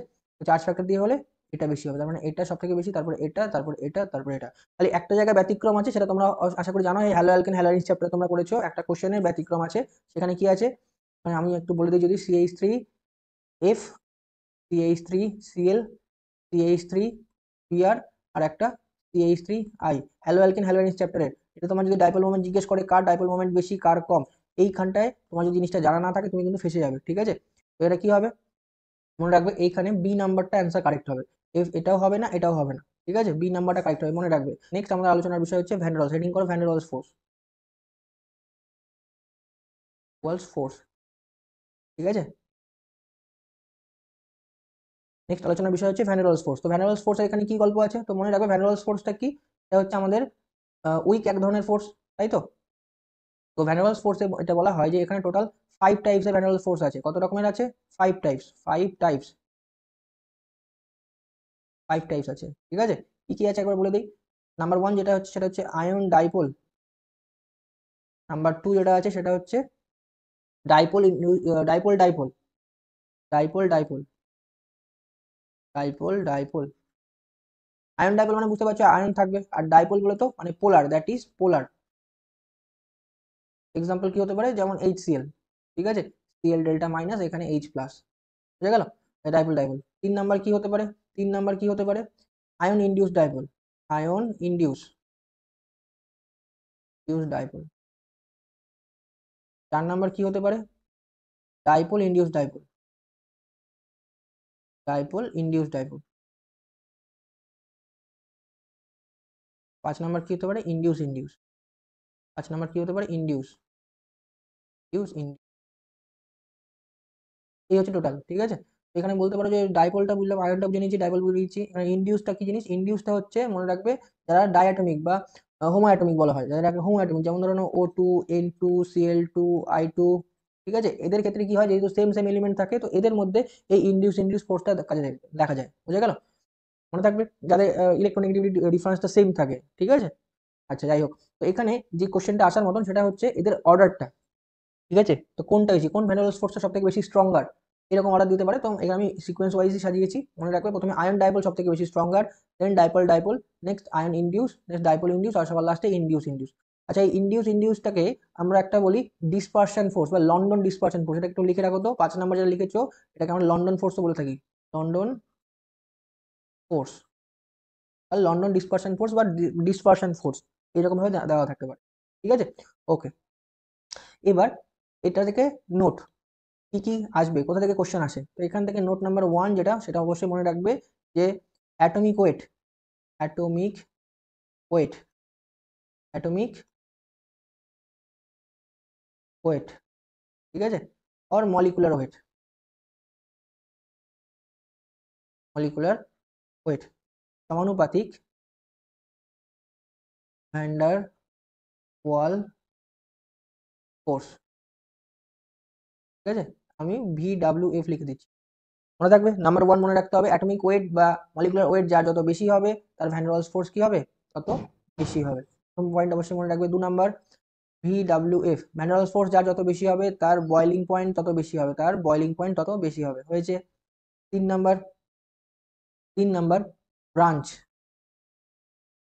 ব্রাঞ্চ বিশেষ করে এটা অর্গানিকের জন্য কাজে লাগে, খুব ইম্পর্টেন্ট একটা পয়েন্ট, ঠিক আছে। ব্রাঞ্চ যত বেশি হবে সারফেস এরিয়া তত কম হবে, সারফেস এরিয়া, সারফেস এরিয়া তো কম হবে, কম হলে কি হবে, ভ্যান ডের ওয়ালস ফোর্স তত কম হবে, ভ্যান ডের ওয়ালস ফোর্স তত কম হলে কি হবে, বয়লিং পয়েন্টও কি হবে, কম হবে, ঠিক আছে। তো এছাড়াও স্পেশালি কিন্তু অর্গানিকের কোশ্চেনে এইখান থেকে খুব আসে, হলো। 3 নাম্বার পয়েন্ট গেল। 4 নাম্বার পয়েন্ট অবশ্যই মনে রাখবে, 4 নাম্বার পয়েন্ট অবশ্যই মনে রাখবে, বয়লিং পয়েন্টের কোশ্চেন, বয়লিং পয়েন্ট এর কোশ্চেন ডিলস উইথ কি কি, 3টে জিনিসের দ্বারা ডিল করতে হয়, একটা ভ্যান ডের ওয়ালস ফোর্স দিয়ে, 2 নাম্বার হাইড্রোজেন বন্ডিং দিয়ে, ঠিক আছে, আর 3 নাম্বার হচ্ছে অ্যাটমিক ওয়েট দিয়ে, অ্যাটমিক ওয়েট, এই 3টে দিয়ে আমাকে ওটা ডিল করতে হয় বয়লিং পয়েন্টের কোশ্চেন, হয়েছে। আচ্ছা, যে একটা অ্যাটম আরেকটা অ্যাটম পরপর যদি কম্বাইন করে একটা মলিকিউল তৈরি হবে, তাই না, ভিভিটি কি বলেছিল, একটা যদি আমি হাইড্রোজেন নিই আরেকটা হাইড্রোজেন নিই, ওরা যদি কম্বাইন করে একটা H2 মলিকিউল তৈরি করবে, ঠিক আছে। তো এইখানে ভিভিটি বলেছিল, এটা ভিভিটি বলেছিল, বাই ভিভিটি। এমওটি কি বলেছে, আমরা যদি একটা অ্যাটমিক অ্যাটমিক অরবিটাল নিই, ঠিক আছে, আরেকটা যদি অ্যাটমিক অরবিটাল নিই, এটিও অ্যাটমিক অরবিটাল, এটা কম্বাইন করলে কি হবে, দুটো নতুন অরবিটালের ফর্মেশন হবে, এটা আমরা কি বলবো, মলিকুলার অরবিটাল, ঠিক আছে, দুটো নতুন অরবিটালের ফর্মেশন হবে, এটা কি, বাই এমওটি, থাকবে। 1 নাম্বার, এটা 2 নাম্বার, এটা আমাদের মেইন কনসেপ্টটা ছিল। আচ্ছা, তাহলে এখানে ভিভিটি কি হয়েছে, ভিভিটির কিছু লিমিটেশন ছিল, যেটা বড় লিমিটেশন সেটা অক্সিজেন, ঠিক আছে, এটা অক্সিজেন প্যারাম্যাগনেটিক ডায়াম্যাগনেটিক, এই ব্যাপারটা কিন্তু সঠিক এক্সপ্লেনেশন ওখানে দেওয়া যাচ্ছিল না, তাই না। তো যাই হোক, আমি অত ডিটেলসে যাচ্ছি না, তার কারণ আমি ধরে নিচ্ছি তোমরা এই মোটি অনেক কিছুই জানো। তো এই মোটি যেটা অবশ্যই মনে রাখতে হয় সেটা হচ্ছে, এই মোটির ভালো একটা কনসেপ্ট দিয়েছিল যেটা ভিভিটি দিতে পারেনি, সেটা হচ্ছে ভিভিটি বলেছিল বন্ড কি সিঙ্গেল ডাবল ট্রিপল হতে পারে, এমওটি কি বলেছিল বন্ড ফ্র্যাকশনেও হতে পারে, তাই না। এবার আমরা দেখবি অনেক বন্ড ক্যালকুলেট করবো, সেখানে বন্ড কিন্তু ফ্র্যাকশনেও হতে পারে, 2.5 3.5, তাই না। আচ্ছা, আর একটা ম্যাগনেটিক মোমেন্ট তো বললাম, আমি ওই জিনিসটা বলতে পারিনি। বলা হয় যে ইলেকট্রনের পার্টিকেল না ওয়েভ। আমরা যদি জিজ্ঞেস করি ইলেকট্রন অ্যাটমিক স্ট্রাকচারে তো আমরা জানি ইলেকট্রন পার্টিকেল না ওয়েভ, তো আমরা এখানে বলে থাকি যে ইলেকট্রন যখন অ্যাটমের মধ্যে থাকে তখন অ্যাজ এ ওয়েভ বিহেভিয়ার করে, আর অ্যাটমের বাইরে যখন থাকে অ্যাজ এ পার্টিকেল বিহেভিয়ার করে। ঠিক আছে, তো এর আগে অবধি অ্যাকচুয়ালি ইলেকট্রনের যেটা পার্টিকেল নেচার সেটা নিয়ে গল্প হয়েছিল। ইলেকট্রন ওয়েভ নেচার কে গল্প করেছে? এমওটি। তো এমওটিতে আমরা অ্যাকচুয়ালি কি গল্প করব? এমওটিতে ইলেকট্রন এর ওয়েভ নেচার নিয়ে গল্প করব, নিয়ে কাজ করব। বুঝে গেল? এমওটি কি করেছিল? ইলেকট্রনের ওয়েভ নেচার নিয়ে কাজ করেছে। তাহলে ওয়েভটা কি? এখান থেকে আসতে হবে ওয়েভটা কি, তাই না? তো এখানে ওয়েভ বলতে গেলে আমরা ওয়েভ ফাংশন জানি সাই, তাই না? এখানে তাহলে দুটো জিনিস আমি একটু বলে রাখি। এখানে বলা হয় যে দুটো ওয়েভ যদি আমি নিই, সেটা দুরকম ভাবে হতে পারে। একটা দুটো ওয়েভের যদি আমি অ্যাডিশন করি, তাহলে কি একটা বড় ওয়েভ তৈরি হচ্ছে, এটাকে আমরা বলতে পারি, এটাকে যদি সাই ওয়ান এটাকে সাই টু বলি, তাহলে আমরা বলি সাই ওয়ান প্লাস সাই টু, তাই না? এই ব্যাপারটাকে আমরা কি বলি? কনস্ট্রাকটিভ কনস্ট্রাকটিভ কনস্ট্রাকটিভ ইন্টারফারেন্স, তাই তো? আরেকটা কি হতে পারে? যদি এটাই দুটো ওয়েভকে যদি আমরা মাইনাস করি, তাহলে কি হবে? একটা খুব সামান্য একটা ওয়েভ বা স্ট্রেট লাইন তৈরি হয়, যেটাকে আমরা কি বলি? সাই ওয়ান। এটাকে যদি সাই টু বলি, তাহলে এটা সাই ওয়ান মাইনাস সাই টু হয়ে যায়, তাই না? এটাকে আমরা বলি ডিস্ট্রাকটিভ ইন্টারফারেন্স। ঠিক আছে, ব্যতিচার, তোমরা তো ব্যতিচার নামটা শুনেছো, তাই না? একটা কনস্ট্রাকটিভ গঠনমূলক ব্যতিচার, একটা ধ্বংসাত্মক ব্যতিচার, তাই না? আচ্ছা, তো এই যে দুটো জিনিস তৈরি হলো, একটা কি? একটা হচ্ছে আমাদের সাই ওয়ান প্লাস সাই টু তৈরি হলো, যেটাকে আমরা কনস্ট্রাকটিভ বলছি গঠনগত, আর একটা সাই ওয়ান মাইনাস সাই টু যেটাকে আমরা ডিস্ট্রাকটিভ বলছি, তাই না? তো এই কনসেপ্টটা কি দাঁড়ালো তাহলে? যে তুমি যদি দুটো অ্যাটমিক অরবিটাল নাও, দুটো অ্যাটমিক অরবিটাল, তো অ্যাটমিক অরবিটাল, যদি দুটো আমি অ্যাটমিক অরবিটাল নিই, ধরে নিচ্ছি একটা সাই ওয়ান একটা সাই টু, ঠিক আছে? এটা যখন কম্বাইন করবে তখন কি করবে? দুটো নতুন অরবিটালের ফর্মেশন করবে। একটা কি? সাই ওয়ান প্লাস সাই টু করবে, আর একটা সাই ওয়ান মাইনাস সাই টু করবে, তাই তো? সাই ওয়ান প্লাস সাই টু এটাকে আমরা বলবো বন্ডিং মলিকুলার অরবিটাল বা সংক্ষেপে বিএমও। আর একটা অ্যান্টি বন্ডিং, সাই ওয়ান মানে সাই টুকে কি বলবো? অ্যান্টি অ্যান্টি না কিন্তু, অ্যান্টি অ্যান্টি বন্ডিং, তাই তো? আমি সংক্ষেপে এবিএমও বলে দিচ্ছি। এটাকে আমরা বলছি কনস্ট্রাকটিভ, এটাকে আমরা বলছি ডিস্ট্রাকটিভ। হলো, আর এদের মাঝ বরাবর একটা এনার্জি লেভেল থাকবে, এটাকে আমি জাস্ট দাগিয়ে দিলাম। এটাকে আমরা কি বলি? Barry centre. ঠিক গেল? ঠিক আছে, আমি ডিরেক্টলি 14 রুলস আর 16 রুলে চলে যাচ্ছি, ঠিক আছে? নেক্সট লিখে রাখো electronic configuration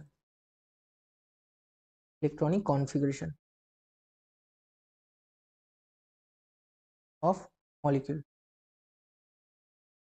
molecular electronic configuration. এর আগে যে ইলেকট্রনিক কনফিগারেশন আমরা শিখেছিলাম সেটা কিন্তু অ্যাটমের জন্য ছিল, তাই না?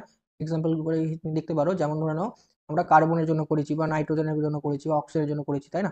যে অক্সিজেনের কথা বলি, তাহলে অক্সিজেন কত? 8 কি হতো? 1s2 2s2 2p4, এটা করতাম। নাইট্রোজেনের ইলেকট্রনিক কনফিগারেশন কি ছিল? নাইট্রোজেন ছিল 7 1s2 2s2 2p3, এগুলো করতাম। এটা ছিল অ্যাটম। এরা কারা ছিল? অ্যাটম, তাই না? আমরা এখন কার জন্য করবো? এখন আমরা করবো মলিকুলের জন্য। কার জন্য করবো? মলিকুলের জন্য করবো, ঠিক আছে? যেমন ধরুন সি2 জন্য করবো, N2 জন্য করবো, O2 জন্য করবো, ঠিক আছে? এর পাশাপাশি আরো কিছু দেখবো, সেটা হচ্ছে একটা হচ্ছে CN দেখবো, NO দেখবো, ঠিক আছে? তোমার হচ্ছে BN বোরো নাইট্রাইট দেখবো, এদের জন্যও দেখবো, ঠিক আছে? এদের জন্য এমো ডায়াগ্রাম কিন্তু পরীক্ষায় তুমি দেখতে পারবে। তো ঠিক আছে, তো এটার জন্য আমাকে দুটো রুলস দেখতে হবে। কি কি? একটা 14 রুলস, একটা 16 রুলস। ফার্স্টে আসছি 14 রুলস। 14th রুল, ফার্স্টে আসছি 14th রুল। কি ছিল? 14 রুল বলেছিল যে টোটাল নাম্বার অফ ইলেকট্রনস যদি কারোর কাছে 14 বা 14 কম থাকে, তাহলে সেটা 14 রুলস ফলো করবে। এটা হচ্ছে মেন বক্তব্য এখানে। কি বলা হয়েছিল? Sigma one S, sigma one S star, sigma two S, sigma two S star, pi two P X equals to pi two P Y, sigma two P Z, তারপরে pi two P X star equals to pi two P Y star, একটা sigma two P Z star. এটা হচ্ছে আমাদের total 14th rule. অবশ্যই মনে রাখতে হবে, ঠিক আছে? আমি শর্টকাটটা পরে নাহলে শিখিয়ে দিচ্ছি। এরপরে কি আছে? 16th rule.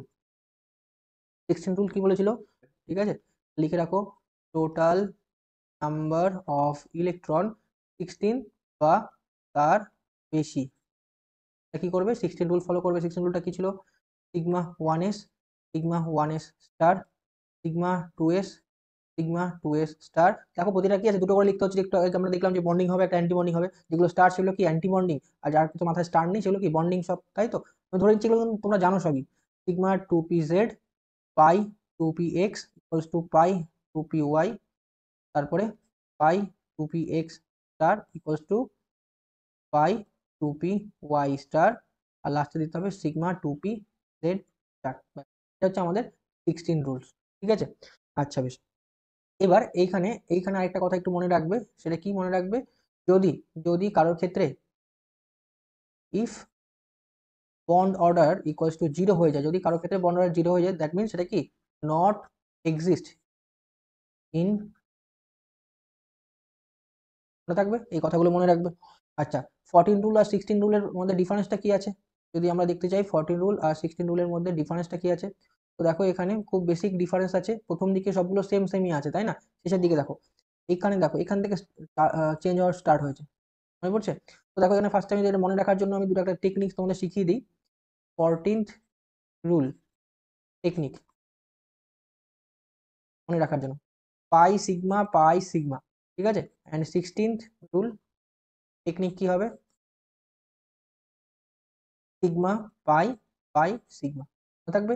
কি বললাম, 14 রুলস পাই সিগমা, আর এটা 16 rule sigma by pi sigma.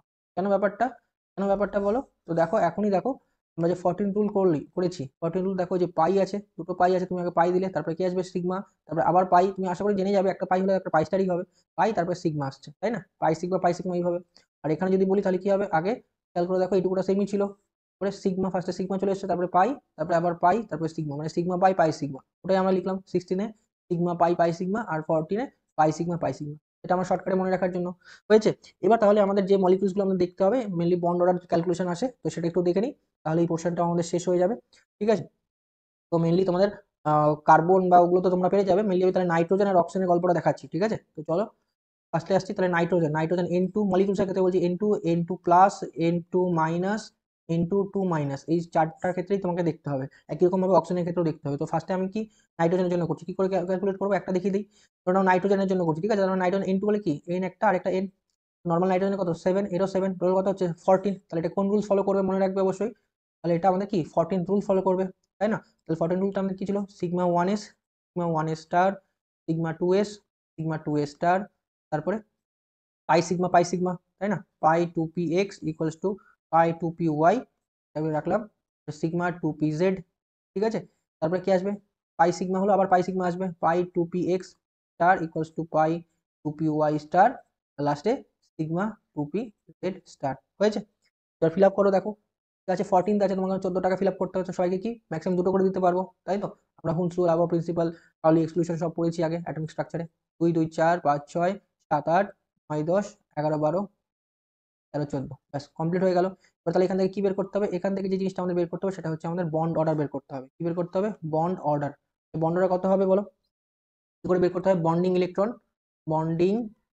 Electron minus ABMO, anti bonding molecular orbital electron divided by 2, আমার জায়গা নেই জন্য আমি শর্টকাটে লিখে দিলাম, ঠিক আছে? তোমরা কিন্তু ভালো করে লিখে নাও একবার। তাহলে কি কি বললাম, বন্ড অর্ডার কি করে বের করবো, bonding electron minus anti bonding electron by 2, bonding electron কতগুলো আছে, যেগুলোর মাথায় স্টার নেই সেগুলো বন্ডিং, তাহলে 2 2 4 5 6 7 8 9 10, 10 আছে মাইনাস 2 2 4 ডিভাইডেড বাই 2, তাহলে কত হচ্ছে 5/2 মানে 3, তাহলে N2 এর ক্ষেত্রে আমাদের বন্ড অর্ডার হয়ে যাচ্ছে 3, মনে থাকবে? তো একই রকম ভাবে N2 প্লাস N2 মাইনাসের ক্ষেত্রে বের করো, চলো আমি শর্টকাটে বের দিচ্ছি, তোমরা করো। N2 প্লাস হলে কি হবে বলো, একটা N হবে আর একটা N প্লাস হবে, তাই না? তো নর্মাল N এর জন্য কত হচ্ছে 7, আর N প্লাস মানেটা কত, 7 ছিল, প্লাস মানে -1 হয়ে গেছে একটা, মানে কত হচ্ছে 6, তাহলে ওভারঅল কত বলবো 7 + 6, তাই তো 13 হয়ে গেল।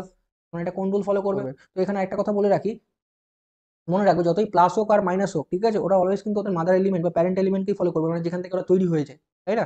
দেখো আমি বলছি যেমন N2 কি হয়েছে, N2 থেকে N2 প্লাস হয়েছে, তার মানে একটা ইলেকট্রন ছেড়ে দিয়েছে, তো ওর মাদার এলিমেন্ট বা প্যারেন্ট এলিমেন্ট কি আছে N2, তার মানে N2 যেটা ফলো করবে অলওয়েজ কিন্তু সেটাই ফলো করবে, ও আইদার ও 13 হোক বা 15 হয়ে যাক, 16 হয়ে যাক, যা খুশি হয়ে যাক, মনে রাখবে এই কনসেপ্টটা কিন্তু মাথায় রাখবে, হয়েছে? আচ্ছা বেশ, আমি এটা মুছলাম, তাহলে এদের ইলেকট্রনিক কনফিগারেশন করো, চলো এখনই করো, আর বন্ডরা ক্যালকুলেট করো। তাহলে কি হবে, সিগমা 1 স্টার, সিগমা 2s, ঠিক আছে? যত তুমি রাইট সাইডে যাবে তত এনার্জি এদের বেশি, আগে লোয়ার এনার্জি গুলো ফিল আপ করতে হয়, তারপরে হায়ার এনার্জি, তাই না? আচ্ছা তাহলে ফিল আপ করো, চলো কি কি হবে, তাহলে 13 আছে, প্রথমে 2 2 4 5 6 7 8 9 10 11 12 এখানে 1 যাবে 13 ঠিক আছে। আচ্ছা বেশ, তাহলে বন্ড অর্ডার ক্যালকুলেট করো।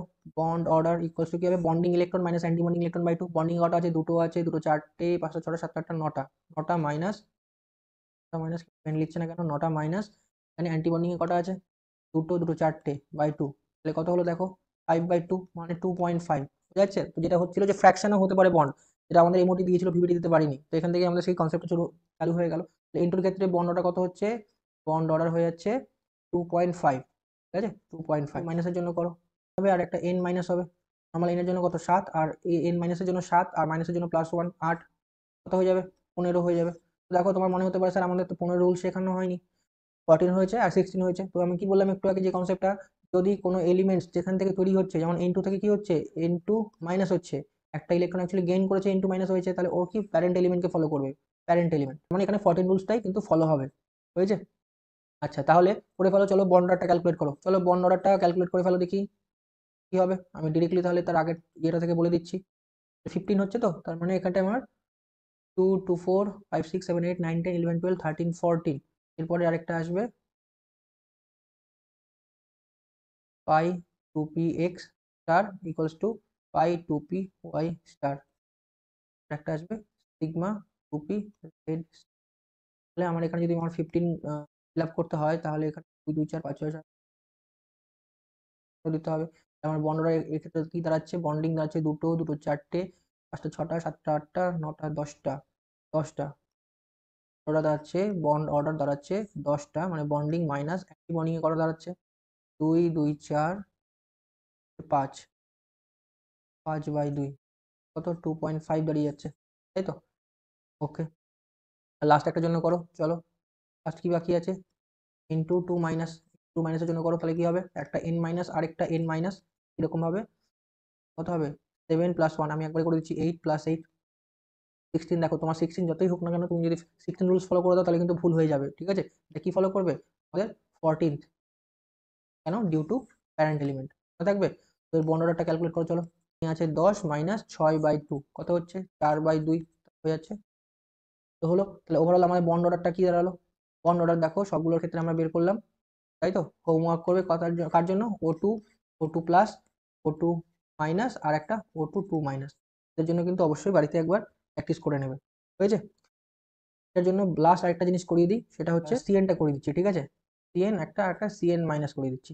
তো দেখো এখানে শর্টকাটে বলে দিচ্ছি, সিএন কার্বনে কত আছে, তাহলে 6 হয়ে যাবে, নাইট্রোজেনে কত আছে 7 আছে, তাহলে কত হয়ে যাচ্ছে 13, তাই না। 13 হলে এখানে মনে রাখবে, এখানে একটা কনসেপ্ট আছে, সেটা হচ্ছে এসপি মিক্সিং, এসপি মিক্সিং, ঠিক আছে। যদি এসপি মিক্সিং হয়ে যায়, তাহলে মনে রাখবে তোমার পাই 2p(x) equals to pi 2py, এটা আগে আসবে, এটা এনার্জি কমবে, কি কমবে, মানে আগে আসবে, দ্যাট ইজ আগে আসবে, আগে হোক না কেন, এটা প্যারেন্ট এলিমেন্টটাকে ফলো করবে, ফলো প্যারেন্ট, প্যারেন্টস, ঠিক আছে। আচ্ছা, আর এসপি মিক্সিং কখন হবে না, আচ্ছা কখন হবে এসপি মিক্সিং সেটা আরেকবার বলে দিই, যদি 14 বা তার কম হয়, ঠিক আছে, তাহলে সেটা কি প্যারেন্ট এলিমেন্ট, তাহলে এসপি মিক্সিং হবে, ঠিক আছে। তার মানে পাই 2px আগে আসবে, পাই সিগমা ফলো করবে। আর যদি 14 এর ওপরে হয়, সেটা 15 হতে পারে, 16 হতে পারে, কোনো এলিমেন্ট আছে ধরো 15 হয়ে গেল, কথা বললাম, ঠিক আছে। নট কিন্তু পজিটিভ আর নেগেটিভ চার্জ মিলিয়ে 15 বলছি না, কিন্তু দেখা গেলো এমনি 15 হয়ে গেল, পজিটিভ নেগেটিভ ছাড়াই। তাহলে যদি 14th এর ওপরে ওপরে হয়, তবে কি এসপি মিক্সিং হবে না, মনে থাকবে, এসপি মিক্সিং কি হবে, হবে না। যদি না হয় তাহলে কিন্তু সিগমাটা আগে আসবে, সিগমা 2p(z) আগে আসবে, আগে থাকবে, অর্থাৎ সিগমা পাই, পাই সিগমা ফলো করবে, ঠিক আছে। এই ধরনের কোশ্চেন হলে আমি পরবর্তী সেশনে আমি রাখবো, ঠিক আছে। আচ্ছা, আর লাস্ট আজকে যেটা টপিক বাকি আছে, সেটা হচ্ছে হাইড্রোজেন বন্ডিং। তো হেডিং করে ফেলো হাইড্রোজেন বন্ডিং, এইচ বন্ডিং। আচ্ছা বেশ, তাহলে হাইড্রোজেন বন্ডিং এ এখানে যে জিনিসটা তোমাকে মনে রাখতে হবে, সেটা হচ্ছে হাইড্রোজেন বন্ডিং কখন দেখা যাবে, ঠিক আছে। যদি ইলেকট্রোনেগেটিভ এলিমেন্টস হয়, ইলেকট্রোনেগেটিভ অ্যাটম অ্যান্ড হাইড্রোজেন এর মধ্যে মধ্যে ফোর্স অফ অ্যাট্রাকশন, অবশ্যই উইক ফোর্স, ঠিক আছে, উইক ফোর্স অফ অ্যাট্রাকশন দেখা যায়, এটাকেই আমরা বলছি হাইড্রোজেন বন্ডিং। এখানে ইলেকট্রোনেগেটিভ অ্যাটম কোনগুলো হতে হবে? অবভিয়াসলি ইলেকট্রোনেগেটিভ অ্যাটম হতে গেলে এখানে ফোন হতে হবে, ফোন, FON, মনে আছে তো? মানে ফ্লোরিন, অক্সিজেন, নাইট্রোজেন, ফ্লোরিন মোর ইলেকট্রোনেগেটিভ, দেন অক্সিজেন, দেন নাইট্রোজেন, এদের তিনজনে কেউ একজন থাকে, অ্যান্ড হাইড্রোজেন যদি থাকে, চোখ বন্ধ করে সেখানে কি হবে? হাইড্রোজেন বন্ডিংটা কিন্তু হবে, হয়েছে? হাইড্রোজেন বন্ডিং কি একটা উইক ফোর্স অফ অ্যাট্রাকশন, এটা আমরা বলে থাকি। এখানে আমাদের একটা কনসেপ্ট দেওয়া থাকে, AH যদি কোনো একটা কম্পাউন্ড হয়, ওর চারপাশে যদি বি বলে কেউ একজন থাকে, ঠিক আছে, অ্যান্ড এর কন্ডিশনটা কি হতে হবে? বি বলে যদি থাকবে তার একটা লোন পেয়ার অবশ্যই থাকতে হবে, ঠিক আছে, আর এ আর এইচ এর মধ্যে কি হতে হবে? কোভ্যালেন্ট বন্ড, কোভ্যালেন্ট বন্ড হতে হবে, এটা হচ্ছে কন্ডিশন। তাহলে এদের মধ্যে কি হবে? একটা উইক ফোর্স দেখা যায়, ঠিক আছে। আর এখানে বি যেটা, সেটা অবশ্যই কি হতে হবে? ইলেকট্রোনেগেটিভ অ্যাটম হতে হবে, ইলেকট্রোনেগেটিভ অ্যাটম হতে হবে, মনে থাকবে? হতে, এই হচ্ছে কনসেপ্টটা আমাদের হাইড্রোজেন বন্ডিং এর মেন কাঠামো আমরা বলতে পারি, হয়েছে? যেমন একটা এক্সাম্পল কি হতে পারে? একটা এক্সাম্পল যদি আমরা বলি, যেমন HF, H bond F, HF এর সাথে কি হচ্ছে? ওয়াটার মলিকিউলস, ওয়াটার মলিকিউলস গুলো কি করছে? তোমার বন্ড ফর্মেশন করছে। ওয়াটার মলিকিউলসকে আমি এইভাবে জাস্ট ঘুরিয়ে লিখলাম একটু, ঠিক আছে। তাহলে কি হবে? এই যে ফ্লোরিন আর হাইড্রোজেনের মধ্যে কি হবে? একটা উইক ফোর্স অফ অ্যাট্রাকশন তৈরি হয়, এই ব্যাপারটাকে আমরা বলছি হাইড্রোজেন বন্ড, এইচ বন্ডিং, মনে থাকবে? আচ্ছা, এই হাইড্রোজেন বন্ডিং বলা হয় যে ইলেকট্রোনেগেটিভিটি, হাইড্রোজেন বন্ডিং কার বেশি কার কম? এখানে একটা নোট লিখে রাখবে, ইলেকট্রোনেগেটিভিটি যত বাড়বে, হাইড্রোজেন বন্ডিং এর স্ট্রেংথ, বন্ডিং স্ট্রেংথ তত কি হবে? বাড়বে, থাকবে। ইলেকট্রোনেগেটিভিটির উপর কিন্তু এটা ডিপেন্ড করে। যেমন ধরে নাও তোমাকে বলা হলো যে HF, এইচ, H2O কথার কথা, আর একটা হচ্ছে NH3, ঠিক আছে, HF, H2O, আর একটা NH3, কে ভালো হাইড্রোজেন বন্ডিং বানাতে পারবে? কে ভালো হাইড্রোজেন বন্ডিং, ভালো বলে তো স্ট্রং, ঠিক আছে, হাইড্রোজেন বন্ডিং দেবে, দেখাবে, ঠিক আছে, কি ভালো হাইড্রোজেন বন্ডিং দেখাবে। তাহলে কি হবে? যে মোর ইলেকট্রোনেগেটিভ, তার আমরা কি জানি? Phone, FON, fluorine, oxygen, nitrogen, তার মানে HF টা কি হবে? স্ট্রং হাইড্রোজেন বন্ডিং দেখাবে, তারপরে O, তারপরে N, এটা হচ্ছে আমাদের সিকোয়েন্সটা হয়ে যাবে, দেখা গেল, বোঝা গেল? ক্লাসিফিকেশন হাইড্রোজেন বন্ডিং আর নরমালি টু টাইপস আমরা বলে থাকি, কি কি? একটা ইন্টার মলিকুলার হাইড্রোজেন বন্ডিং, আর একটা কি ইন্ট্রা মলিকুলার, এটা কিন্তু অনেকের গুলিয়ে যায়, ইন্ট্রা মলিকুলার হাইড্রোজেন বন্ডিং, এটাকে তোমরা এইভাবে মনে রাখতে পারো। দেখো, ইন্টারন্যাশনাল আমরা বলি না, ইন্টারন্যাশনাল মানে কি বুঝি? ইন্টারন্যাশনাল, তাই না? আমি যদি ওয়ার্ডটা এখানে লিখি, ইন্টার, INTER, ন্যাশনাল, তাই না? তাহলে ইন্টার কথা আছে, তার মানে কি? বিভিন্ন দেশের মধ্যে, তাই না? ভারত ধরো, তার পাশাপাশি যে দেশগুলো আছে, ইন্টারন্যাশনাল যদি ম্যাচ হয়, আমরা বলি না ইন্টারন্যাশনাল ম্যাচ হচ্ছে, কি হবে? ইন্টারন্যাশনাল মানে বিভিন্ন দেশের মধ্যে, তার মানে কি? আলাদা আলাদা মলিকুলের মধ্যে, এখানে আমরা বলতে পারি। তাহলে ইন্টার মলিকুলার হাইড্রোজেন বন্ডিং মানে কি হবে? আলাদা আলাদা মলিকুলের মধ্যে, ঠিক আছে, আলাদা আলাদা মলিকুল। যেমন ধরো এখানে একটা ওয়াটার মলিকুল আছে, আরেকটা ওর পাশে বসে আছে আরেকটা মলিকুল, ওদের মধ্যে যখন হাইড্রোজেন বন্ডিং হবে, এটাকে আমরা কি বলবো? Inter molecular hydrogen bonding. আরেকটা আছে ইন্ট্রা, ইন্ট্রা মানে কি? নিজের মধ্যে, ইন্ট্রা মানে নিজের মধ্যে, নিজের মধ্যে, ঠিক আছে, মানে IPL যেমন ঠিক আছে, IPL বলে দিলাম, যাও, IPL। আর এটা হচ্ছে ওয়ার্ল্ড কাপ, ওয়ার্ল্ড কাপ, বোঝা যাচ্ছে? তাহলে IPL কি হচ্ছে? নিজের দেশের মধ্যে, নিজের টিমের মধ্যে হবে। যেমন তোমাকে ধরো নাও বলে দেওয়া হলো এরকম, যে কোনো একটা বেঞ্জিনের মলিকুল ফেনল ধরো দিয়ে দেওয়া হয়েছে, ফেনল, আর এখানে ধরো চুপচাপ বসে আছে একটা অ্যামোনিয়া, তাহলে ওদের মধ্যে কি হবে? একটা উইক অ্যাট্রাকশন ফোর্স দেখা যাবে, এটাকে আমরা বলি ইন্ট্রামলিকুলার, মানে নিজের মধ্যেই সেই গল্পটা হচ্ছে, বুঝা গেল? তো এই দুটোর মধ্যে যদি জিজ্ঞেস করে যে কোনটা বেশি স্ট্রং, অবভিয়াসলি মনে রাখবে ইন্টারমলিকুলার হাইড্রোজেন বন্ডিং বেশি স্ট্রঙ্গার হয় দেন ইন্ট্রামলিকুলার। এখানে একটা কোশ্চেন, সেটা হচ্ছে CO, CH3, COOH, এটা একটা দিয়েছে, ঠিক আছে, এখানে কি ধরনের হাইড্রোজেন বন্ডিং দেখা যায় যদি জিজ্ঞেস করে, তাহলে কি হবে? অবভিয়াসলি কিন্তু এটা কিন্তু কি হবে? দুটো মলিকুলের মধ্যে, দুটো আলাদা মলিকুলের মধ্যে কিন্তু বন্ড ফর্মেশন দেখায়। আশা করি তোমাদের জিনিসটা জানা আছে, তাই না? দুটো আলাদা মলিকুলের মধ্যে, তার মানে কি হবে? এটা ইন্টার মলিকুলার হাইড্রোজেন বন্ডিং। কি হবে এটা? ইন্টার মলিকুলার হাইড্রোজেন বন্ডিং থাকবে, এইরকম ব্যাপারটা। তো এখানে কি হবে? এই হাইড্রোজেন অক্সিজেনের মধ্যে একটা উইক অ্যাট্রাকশন ফোর্স, এই অক্সিজেন এই হাইড্রোজেনের মধ্যে একটা উইক অ্যাট্রাকশন ফোর্স দেখা যাবে, এটাকেই আমরা বলছি ইন্টার মলিকুলার হাইড্রোজেন বন্ড, ঠিক আছে? আচ্ছা, তাহলে এটা কিন্তু এর ফলে কি বেশি স্টেবল হয়। আর এটা ডায়ামারিক স্ট্রাকচার আমরা বলে থাকি, কি বলি? ডায়ামারিক স্ট্রাকচার, অনেক সময় দেখি চিলেট রিং, তাই না? আমরা কোঅর্ডিনেশনে বলে থাকি। যাই হোক, এই কনসেপ্টগুলো কিন্তু এখানে হয়। আচ্ছা বেশ, আর কে কে বানাতে পারে, আরেকটা তুমি নাম মনে রাখবে হচ্ছে H3BO3, ঠিক আছে, বোরিক অ্যাসিড যেটাকে আমরা বলি। এই জিনিসগুলো অবশ্যই মনে রাখবে। হ্যাঁ, ধরো একটা কোশ্চেন দিল, তোমাকে বললো ধরো CH3OH, ঠিক আছে, আর একটা বলে দিল RnH2, ঠিক আছে, RnH2, কে ভালো ওয়াটার সলিউবল, কে ভালো ওয়াটার সলিউবল হবে, কি করে বুঝবে, কি করে বুঝবে? তো দেখো এখানে যেটা আছে CH3OH, ঠিক আছে, আমি যদি এটাকে একটু ঘুরিয়ে লিখি, এই ধরো না আমি ওয়াটারের সাথে বন্ড ফর্মেশন দেখাচ্ছি, ঠিক আছে, আগে বলো, তারপরে ওয়াটার মলিকিউলসটা দেখিয়ে দেবে। তাহলে বলো এখানে কে ভালো ওয়াটার সলিউবল হবে, তার মানে যে হাইড্রোজেন বন্ডিং যত বেশি স্টেবল হবে, তাই না, যে হাইড্রোজেন বন্ডিং যত বেশি স্টেবল হবে সে তত ভালো ওয়াটার সলিউবল হবে। কে কোনটা ভালো স্টেবল হবে দেখো, যেহেতু এখানটায় ইলেকট্রোনেগেটিভিটি ফ্যাক্টরস দিয়ে আমাকে ভাবতে হবে, তাহলে FON আছে, ও আছে, তারপর এন আছে, তাহলে অবভিয়াসলি এটা বেশি স্টেবল হবে, তাই না, তার মানে এটা কি হবে, ভালো ওয়াটার সলিউবল। হাইড্রোজেন বন্ডিং যত বেশি হবে সে তত ভালো ওয়াটার সলিউবল হবে। তাহলে এটা নোটটা লিখে রেখে দাও, নোট বলে যে hydrogen bonding proportional to boiling point, এটা তো দেখলামই আগের চ্যাপ্টারে। আরেকটা hydrogen bonding proportional to good water soluble, তত ভালো ওয়াটার সলিউবল হবে। বোঝা গেল? আচ্ছা, তাহলে এই সমস্ত কনসেপ্টগুলো কিন্তু অবশ্যই তোমাকে ক্লিয়ার রাখতে হবে। আচ্ছা বেশ, আচ্ছা তো তোমরা তো নিশ্চয়ই জানো আইস, বরফ, বরফে কি থাকে, অবশ্যই হাইড্রোজেন বন্ডিং থাকে, 4 units of water molecule combine to ice cube, তাই তো, এটা আমরা জানি অবশ্যই। আরেকটা হচ্ছে স্যালিসাইলিক অ্যাসিড, স্যালিসাইলিক অ্যাসিড, ঠিক আছে, স্যালিসাইলিক অ্যাসিড দেখতে কেমন হয়, ফেনল, তাই তো, অ্যালকোহল ফেনল চ্যাপ্টারে তোমরা নিশ্চয়ই করেছো স্যালিসাইলিক অ্যাসিড। আর এখানটায় যদি একটা অ্যাসিড গ্রুপ নিয়ে নিই COOH, তাহলে এখানে কি হবে, এই যে অক্সিজেনটা আছে আর এই যে হাইড্রোজেন, এর মধ্যে কি হবে, একটা উইক অ্যাট্রাকশন ফোর্স দেখা যাচ্ছে, যেটাকে আমরা বলছি হাইড্রোজেন বন্ডিং। এটা কি ধরনের হাইড্রোজেন বন্ডিং, এটা হচ্ছে আমাদের ইন্ট্রামলিকুলার হাইড্রোজেন বন্ডিং, ঠিক আছে। তাহলে তোমাকে বলে দিতে পারে স্যালিসাইলিক অ্যাসিডে কি ধরনের হাইড্রোজেন বন্ডিং দেখা যায়, এটা একটা বলে দিতে পারে কোশ্চেন। স্যালিসাইলডিহাইড, আরেকটা স্ট্রাকচার স্যালিসাইলডিহাইড, একই রকমের স্যালিসাইলিক অ্যাসিডের মতনই, ওখানেও তোমার OH হবে আর ওখানটায় অ্যাসিডের জায়গায় অ্যালডিহাইড গ্রুপটা লিখতে হবে, ঠিক আছে। এখানেও কি হবে, একটা উইক অ্যাট্রাকশন ফোর্স দেখা যাবে, একই জিনিস, ঠিক আছে। এখানে আরেকটা স্ট্রাকচার না বললেই নয়, একটা আছে অর্থো নাইট্রোফেনল, অর্থো নাইট্রোফেনল, ফেনল অর্থ পজিশন, আমরা জানি বেঞ্জিনের অর্থ পজিশনে নাইট্রো NO2, আর একটা হচ্ছে প্যারা নাইট্রোফেনল।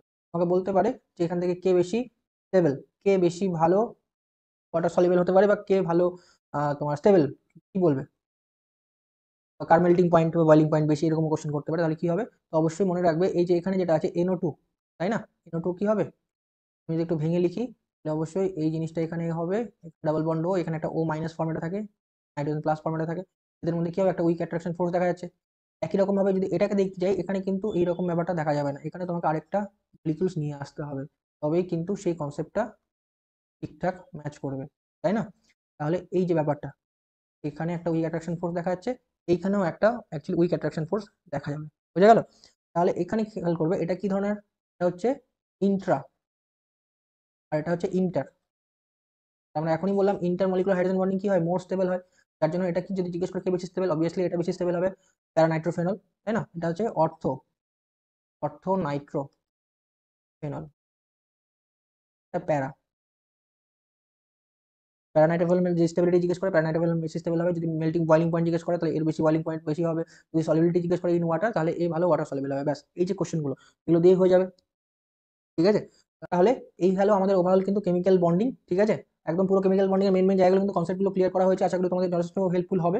এর পরবর্তী যে সেশনটা আসবে সেটা কিন্তু মেনলি কোশ্চেন অ্যান্সার নিয়ে আসবো, ঠিক আছে। তো এটা আগে ভালো করে ক্লাসটা করে নাও, শর্ট নোটস রেডি করে নাও, ঠিক আছে, পুরোটা একদম ক্লিয়ার করে নাও। যদি কারো কোনো কনফিউশন থেকে থাকে অবশ্যই তোমরা কিন্তু কমেন্টসে জানাও, বা টেলিগ্রাম গ্রুপে আমাদের জয়েন হয়ে যাও, ডিসক্রিপশনে দিয়ে দেবো। থ্যাংক ইউ, অ্যান্ড সবাই খুব ভালো থেকো।